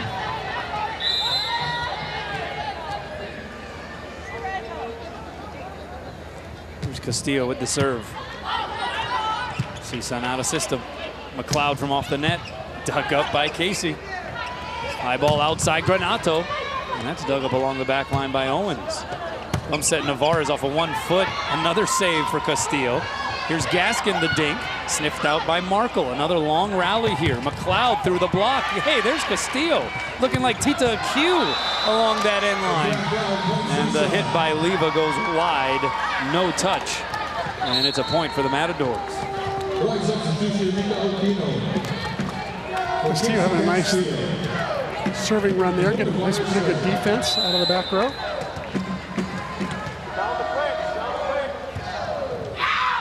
That's an out ball from Navarez. Has done a great deal right tonight. That moment, though, goes to the Rainbow Wahine, and Janelle Gong once again into the match. I'm not sure how many other teams in the league start and play 3 freshmen as much as Jeff Stork is playing his 3 freshmen tonight. Marco with the pass, backside set McLeod. Granato got a piece on that block. You'll see a middle to Burns, straight down to the floor. And Janelle Gong coming up with the dig. Super sub tonight. Yeah, we have seen both of Hawaii's Campolindo High School products in this match tonight. Kirsten Sibley and Janelle Gong, former teammates over there in Moraga, California. Salone, that one picked up, and Burns plays it off the net and sends it over. Dragovic is blocked. Burns tried to tap it down. Dragovic now from off the net. Half-hearted hit dug up by Gong. You'll see a high ball to Granato. Hawaii showing good patience in that rally until he finally got the good set, and then Granato buries it. And that's enough to urge Jeff Stork to signal for a timeout. Hawaii by 5.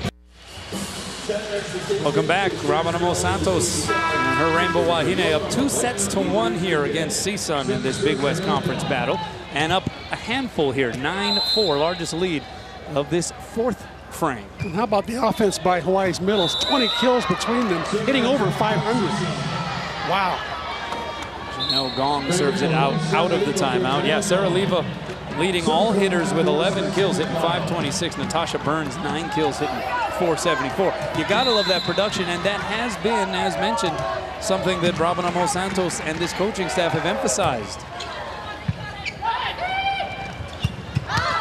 Almost right on cue, but Burns missed the floor that time. The first error of the night.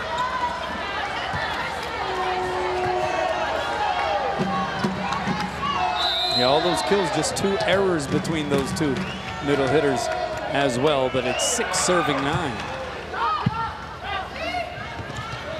Burns on the slide. Did that hit the floor? Yes, it did.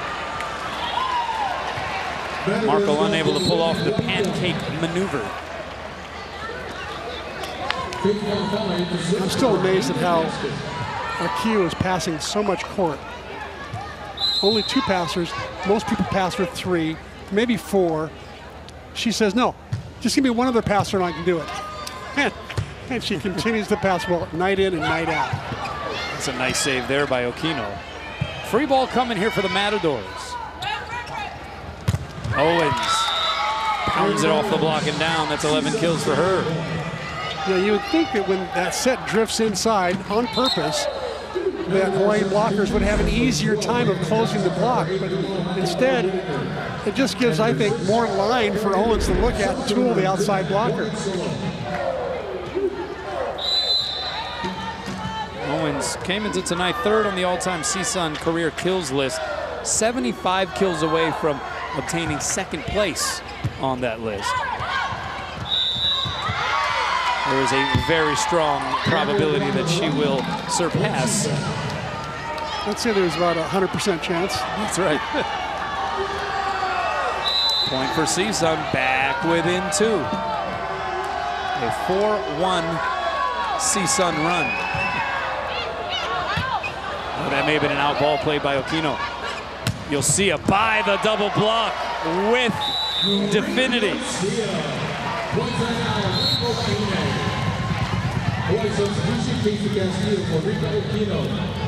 I agree with you. Aquino, I think, did take an out ball there. But Yosio made sure that Hawaii got the point, no matter what. So 11 serving 8. Here's Granato. Dragovic. The dig there by Ma'afala. Q centers it to Granato from the back row. And it winds up in the seats. And did you notice that Q yelled at Granato's name as she bumped it? Because she was right in your front left where she could have set Casey Castillo on the left. And instead, she back bumps it to the pipes position for Granato, who's been very effective out of that back row attack tonight. Out of system. High ball though goes to Owen. She's blocked. McLeod chases down the second touch. Free ball here for opportunity for Hawaii. Outside, it's Castillo to the floor. And again, Burns a great decoy, drawing the middle blocker for CSUN on her, leaving Casey Castillo with only one blocker. And the outside hitter one-on-one will win that battle about 90% of the time.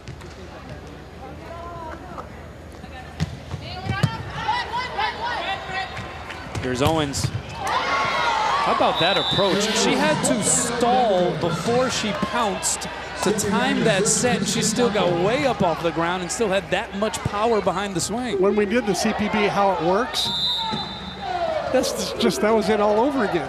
She stalled, as you said, and just sort of hopped a little bit and jumped up and crammed the ball down. She's just such an effective, athletic, powerful athlete. Natasha Burns off of one leg, able to slice that one. 3 players now for Hawaii with 11 kills apiece. It's Burns, Leva, and Castillo. And McKenna Granato 1 kill away from reaching double figures as well. Here's Owens, roll shot, a cue, the save, of course. Granato from the back row, yes. And Hawaii gets to 15. Does it surprise you that Q made that rally? No, it does not. Amazing. Very little that Tita Q does is surprising anymore. Timeout, CSUN. Welcome back. Well, Jeff Stork saw his team put up quite a good fight here so far tonight in the second set of the match after falling 25-18 in that first. We saw CSUN take control, even the match up, put up quite a fight in set number 3 as well, but on the brink of maybe losing the grip here in set number 4. Hawaii hitting 500 in this 4th frame. That'll help though from the Matadors' perspective. Brianna Johnson hammers that home. She's having a good night, 7 kills, only 1 error, hitting 400. I guess the ankle's feeling okay. Yeah, she twisted it earlier and looked a little gimpy. She's come back strong. 10 serving 15.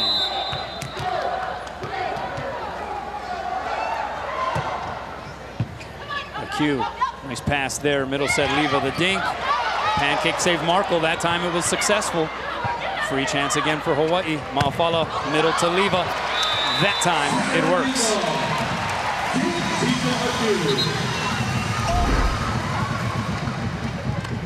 Let me tell you, Christy Markle's done an amazing job tonight. There's another dig for her. The pancake style this time. 18 digs for Christy Markle. Meanwhile, Leva, 12 kills to lead Hawaii, hitting 524. Some possible player of the match numbers there for Sarah. Here's McLeod blocked. Navarez blocked and roofed. Castillo and Leva. Leva putting on the track shoes, getting to the right pin, back to the left pin. The outside blockers posting the block well. There's Castillo reaching over there. Hawaii's block looking much, much better. Oh, what a serve. Overpass. Gaskin gently places it down, and Hawaii has its largest lead of this fourth set. You got to know that Angelica Ljungqvist must have absolutely loved seeing Leva going pin to pin in that middle position. Yeah, you're absolutely right. That's been Angelica's little pet project this year. That's an ace. Actually, all the middles are her pet projects, Yeah, but especially Leva because Leva hasn't played volleyball in so long. Yeah, project is the apropos term. A 4-0 run here. Josia delivers the ace. And it is a 9-point advantage for Hawaii. This time she soft touches it over. Indermill, middle set to Johnson.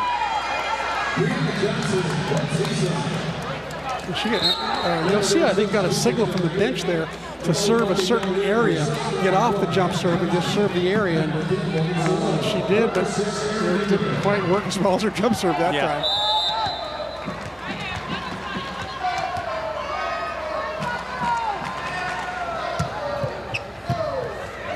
Q, that's an overpass, gobbled up by Navarez. Great serve by Kamalu Makakau-Whitaker. That was a nice little floater, traveling fast, good velocity on it. Nice location. Hard to ace Tita Akiu.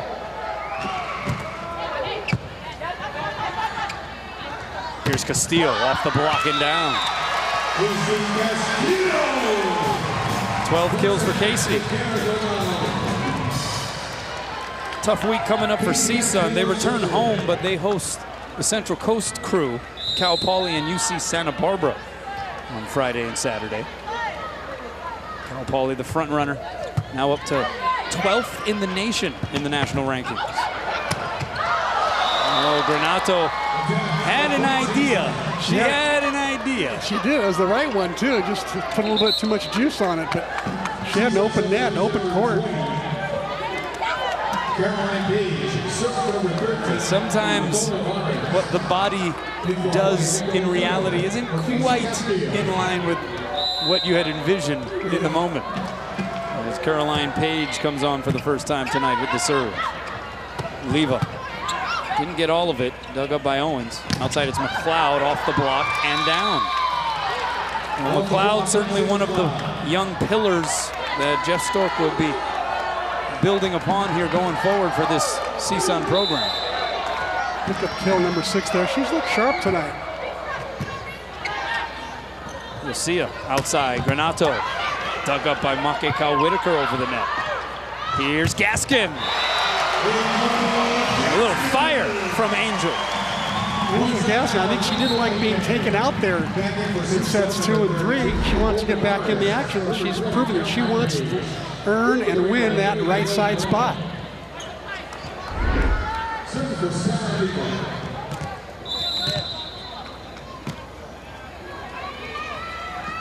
Gong with the serve, just gets over the net.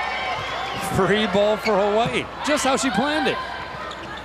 Granato, dug up by Owens, chased down by Makakau-Whitaker. Free chance again for Hawaii, can they cash in? You'll see a backside to Gaskin, what a dig by Owens.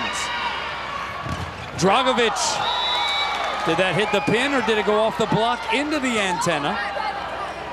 And there's going to be a discussion between the line judge and Ryan McDowell. The line judge signaled that the ball hit the pin. The question is, did it go off the block first? And that is going to be the ruling. That it touched the Gaskin block, then hit the antenna. I thought it hit the cable and then the antenna. Well, Robin Amos Santos lunging for the laminated green card, and she's going to challenge that call. Why not? It does you no harm under these circumstances. You just see if, take another look at that thing. It was obviously a questionable call. You had the discussion, and so if there was enough of that seed of doubt, maybe it's worthy of just taking a closer look. I totally agree, totally agree. Now she gets a chance to talk to her team as well. It's like getting a third timeout. Here's the swing. Watch hit cable and then antenna, I think.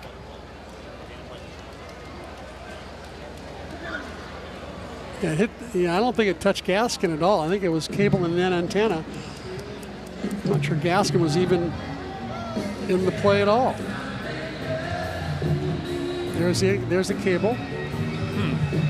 That's tough to decipher.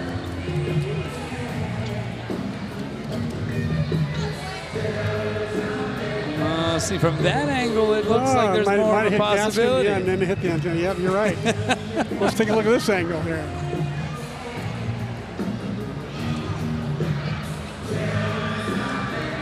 Yeah, you're right.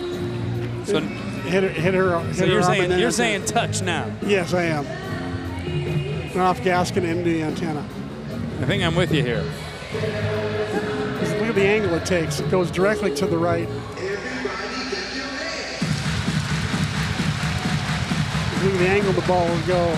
Cable, Gaskin, goes to the right.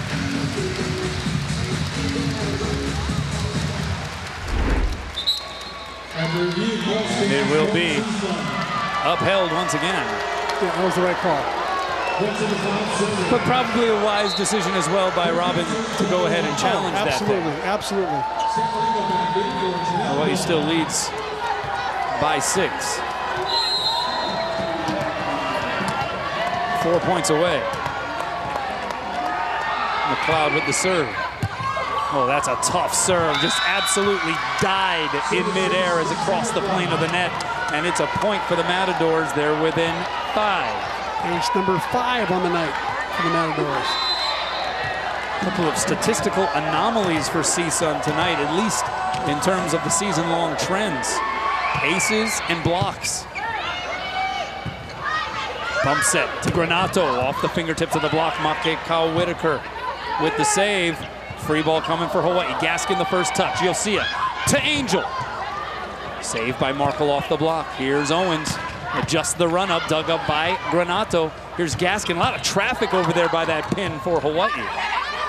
Dragovic the dink. And it goes down.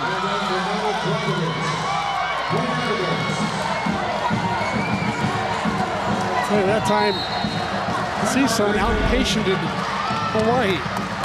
7-2 run for the Matadors. Robin Amos Santos asking Wayne Lee how many timeouts she had left. She had 2. So she elects to use one of them here because CSUN has once again crept its way back to within striking distance.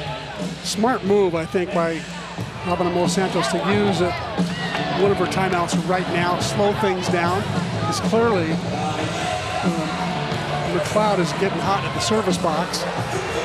Hawaii struggling a little bit offensively. And McLeod, I know Stork is asking McLeod to serve the line, go at Okino, the lesser of the 2 passers for Hawaii, make her move right down that line. And I think that's what's made a big difference tonight for CSUN servers is they've taken advantage of Hawaii's 2-person passing pattern. Yeah, they have made what is usually the staple of the Hawaii volleyball program, that ball control game. They have made that a little bit more uncertain here at times tonight. Yeah, they really have. They've done a great job of pinpoint location serving. Matadors have continued to fight their way back in, overcoming what in most cases would be insurmountable deficits. A 9-point deficit here in set 4. It was 19-10 at one point in favor of Hawaii. Now a 7-2 run by CSUN. They're within 4.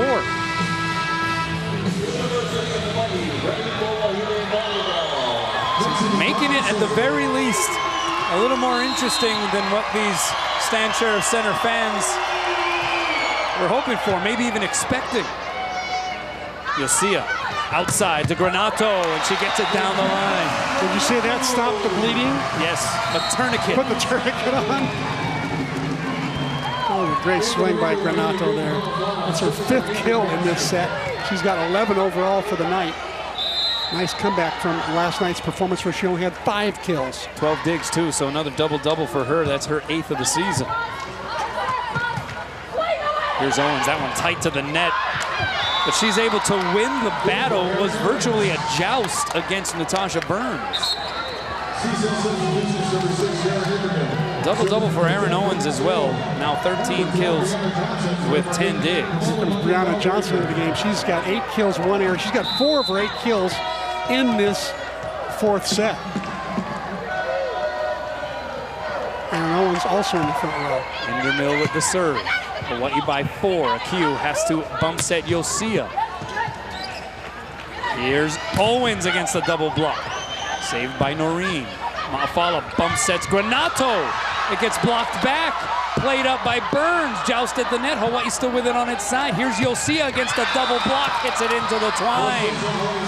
CSUN is winning some of these longer, more scramble-oriented sequences. Something we normally see Hawaii do. Credit the Matadors for playing some good volleyball right now. Yeah, even drawing a bit of applause from their head coach, Jeff Stork. He has to like the effort of his team. Serve tight to the net. It goes over and down. A BK. It was a bump kill, absolutely. Robert Santos will take it. Was that a cue? That was Tita Q.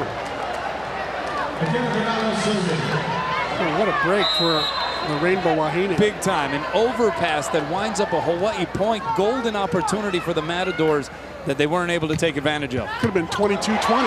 And how about following that up with a McKenna Granato ace? Aloha ball Hawaii for the match. Could have been 22-20. Instead of looking at 24-19 match point. How that happened so fast? Those little moments. What just happened? Those little instances can change the course. Aloha ball as they rise here at the Stan Sheriff Center. Good dig there by Akiu. Granato from the back row, roofed. Brianna Johnson. And they will remain standing for a moment longer. Granato did not have the usual open net that she's used to. Akiu with yet another dig. And Markle the serve. Burns off the block and down. And this one is finally Powell. Hawaii wins it in 4. They take down the CSUN Matadors. The Rainbow Wahine improving to 11-6 overall, 7-1 in the Big West Conference. The Matadors falling to 6-13, 2-5 in the league. Well, the Matadors were feisty and scrappy, to say the least. You got to give them a lot of credit. Jeff Stork and his staff did a marvelous job of preparing their team. You got to give a lot of credit to, I think, Chrissy Markle for the defense she played tonight. She had at least 19 digs, maybe 20. And the Rainbow Wahine really had to pull out all the stops to beat this CSUN team. And I am guessing, and I don't think that I'm thinking too much out of school here, but I'm thinking Robin Amos Santos felt like that performance left a lot to be desired. Let's find out. She's with Scott Robbins. You're probably right, Kano. Coach, one thing we've established about this year's team, they don't know how to take it easy on the coach, do they? No. But I just talked to my staff over there. I was like, you know what? Maybe I should stop saying we're an up and down team and just not say anything, and maybe it'll turn around. You guys got the win. You had 4 players in double digits in kills tonight. It seemed like, at least offensively, you were able to spread things around. A little, not as much as I want to. I think we can set our middles a lot more. They started doing it in the last set again. It makes a big difference. But they played, you know, I knew their athletic team, they're going to play the crap out of defense. That's what they did, you know. So. Were you concerned coming in that there might have been a little bit of a Long Beach State hangover? No. All right, off to the mainland for your 3rd trip. Your thoughts heading to the continent? You know, just taking care of business. We know what we need to do. We got to take care of all the teams, you know, until we get to Cal Poly and see what happens. One last thing, we need to get you a Fitbit when you're on the sidelines during a match, so we can find out how many steps you take in a match. I mean, part of the thrill of coming to volleyball, I think, now is not just watching the team, but watching you on the sidelines. Oh my God. Okay, I sit down then. Thanks, Robin. Thanks. All right, guys, back over to you. All right, thanks a lot, Scott. Hawaii wins in 4. We'll take a break. The Bank of Hawaii players of the match when we come back.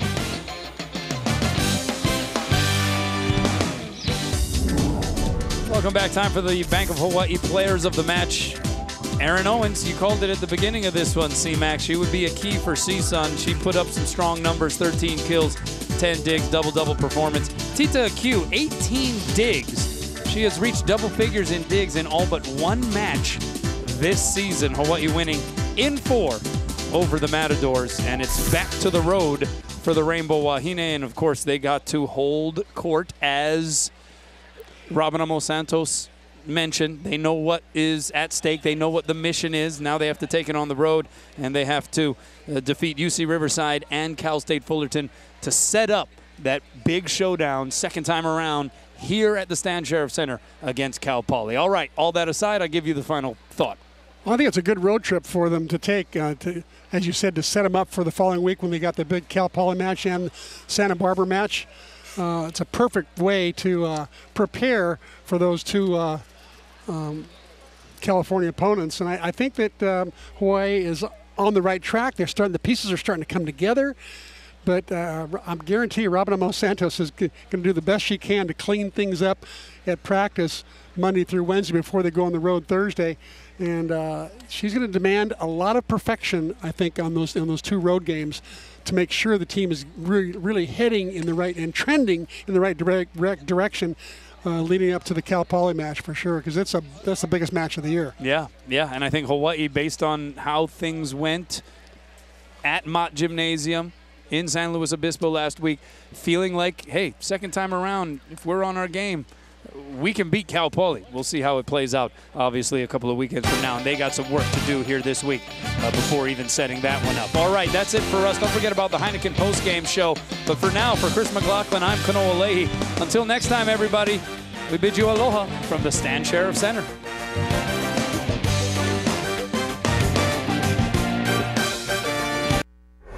Let's take a look at highlights of YAC. We start off with the Matadors' outstanding outside hitter, Erin Owens. She put down a match-high 13 kills for CSUN, including 3 service aces. There you see the cross-court shot, and another kill by Owens. For Hawaii, Casey Castillo had a tremendous night, a dozen kills for her, and 5 digs as well for the senior. She really kept Hawaii going early on in the match with that shot as one of those 12 kills. And of course, the middles have been good all year. Natasha Burns also with a dozen kills tonight. She hit a robust 478, including 3 blocks for Burns. A quick set in the middle. She gets it off the block and it comes down. And her partner in the middle, Sarah Leva. Leva has just been on fire. She had 12 kills. She hit 500 on the night, bouncing many of those balls high off the Terraflex as the Rainbow Wahine win it in 4 over the Matadors of CSUN to go to 7-1 in Big West play. From Spectrum Sports, it's the Heineken Post-Game Show. Hi, everybody. Thanks for sticking around. Scott, Lisa, and Ryan, and the late, great Al Davis, the owner of the Raiders, used to just say, win, baby. It may not be pretty. A lot of times it's ugly. But as long as they win, baby, right? As long as they win. You said that last night. A win is a win, and in the long run, that's all that really matters right now, is that this team needs to keep surging forward and winning if they want to look forward into the possibility of playoffs. Yeah, it was not the cleanest match that we've seen from this Wahine volleyball teams. I mean, there were some free ball wars that time where balls were coming over the net, pass over the net, trying to get into no real attack happening at certain times. But Hawaii found ways to win when it mattered. Credit McKenna Granado. She really struggled at the beginning part of the match, but got her confidence going, was able to really accelerate. And I think she actually was hitting better from the 3-meter line than she was at the net. I mean, she got that pipe set down and really became fluid. My biggest question for the night is, it was a pink night, and there was no pink on the Hawaii team. That's true. Northridge was wearing pink shoes. I mean, what happened? Did they not get the memo and the rest of us did? I don't know. That was just me. Memo. Yeah, I mean, I kind of got the memo. I was just like, wait, what? They're not wearing any pink. Anyway, sorry. That's just me. So Hawaii comes away with the win, 4 players in double digits in the kills category. And, you know, one thing we've talked about this year about identity, who is this team? I think there's no doubt that the middles are the strength of this team. Well, it was really evident from the get-go. They established the middle in game one, and they established that trying to open up the outsides, which happened in game two. Hawaii lost, but they barely set the middle, and then they went right back to their middles. The middles are performing well. They're connecting much better with the setters, as well as making smarter decisions on their attacks and attempts. Yeah, and it's two very different middle blockers. I mean, you have Natasha Burns, who is a 6'3", 6'4" presence at the net that gets up quick, that's hitting the ball right out of the setter's hands. If we take a look at some of Burns' stats, you can see how quick she hits, especially on that 31 set. It's a set that I think she enjoys most. Burns finished tonight with 12 kills, hitting 478. And then you compare that to Sarah Leva as we continue to see the remaining parts of Natasha Burns' skill. But Leva's sets are a lot higher. They tend to drift up into the net, over the net, I should say. It's almost like a 1.5, almost a 2 set sometimes when it's off the net.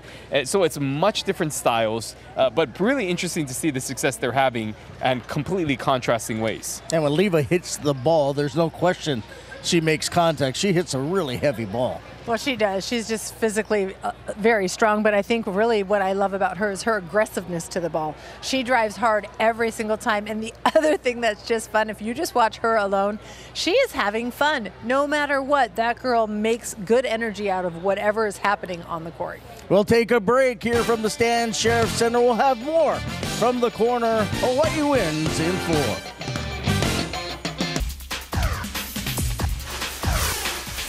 Welcome back to the Heineken Post-Game Show. Well, no more volleyball for a couple of weeks here, so they're taking up the TerraFlex with the basketball floor underneath. And let's take a look at the Big West Conference standings, brought to you by Levitt, Yamani, and Soldner. And there you see Hawaii sitting now a half game behind Cal Poly because they played one more match this year so far. Cal Poly unbeaten at 7-0. Hawaii sitting at 7-1. Hawaii now will go to the mainland. Let's see the upcoming schedule. Winnable matches at UC Riverside and at Cal State Fullerton. And then mark your calendar, October 26th. Currently number 12 Cal Poly, and next night UC Santa Barbara. So, we keep on talking about this team. If they're going to make the postseason, they can't stub their toe against anybody else. You hope this road trip, where both matches are very winnable, that they don't overlook it. Looking forward to coming home to take on the Mustangs. Well, it's a little dangerous. You hit the road, but they have the advantage of seeing both of these teams already here at home in Hawaii. And I think they know what they have to do. And they have enough seniors on the team, enough experience that they have to just go take care of business. And believe me, this coaching staff is going to make sure that they do go on the road trip and they stay focused. Yeah, I think that's one of the hardest things as a player and a coach is to really just think of the next game ahead of you and not necessarily look through the games that are more significant down the line. I think that these, if anything, can help Hawaii to fine-tune some of the things that they need to work on and maybe implement some new things going into that Cal Poly matchup. I mean, it's not going to be a big break between the last time Hawaii saw Cal Poly just last weekend on the mainland. So if Hawaii is able to maybe incorporate just a few new wrinkles into their offense, perhaps, maybe switching a few things so that it's a different matchup against the Mustang, I think this week would be a good time to really start to see if those things can happen. Try them on the road next weekend and really see if they work against Cal Poly. One match at a time. I think that's the mantra for Robin Amo Santos. We'll take a break. We'll come back. We'll have a very special guest joining us in the corner, a valedictorian.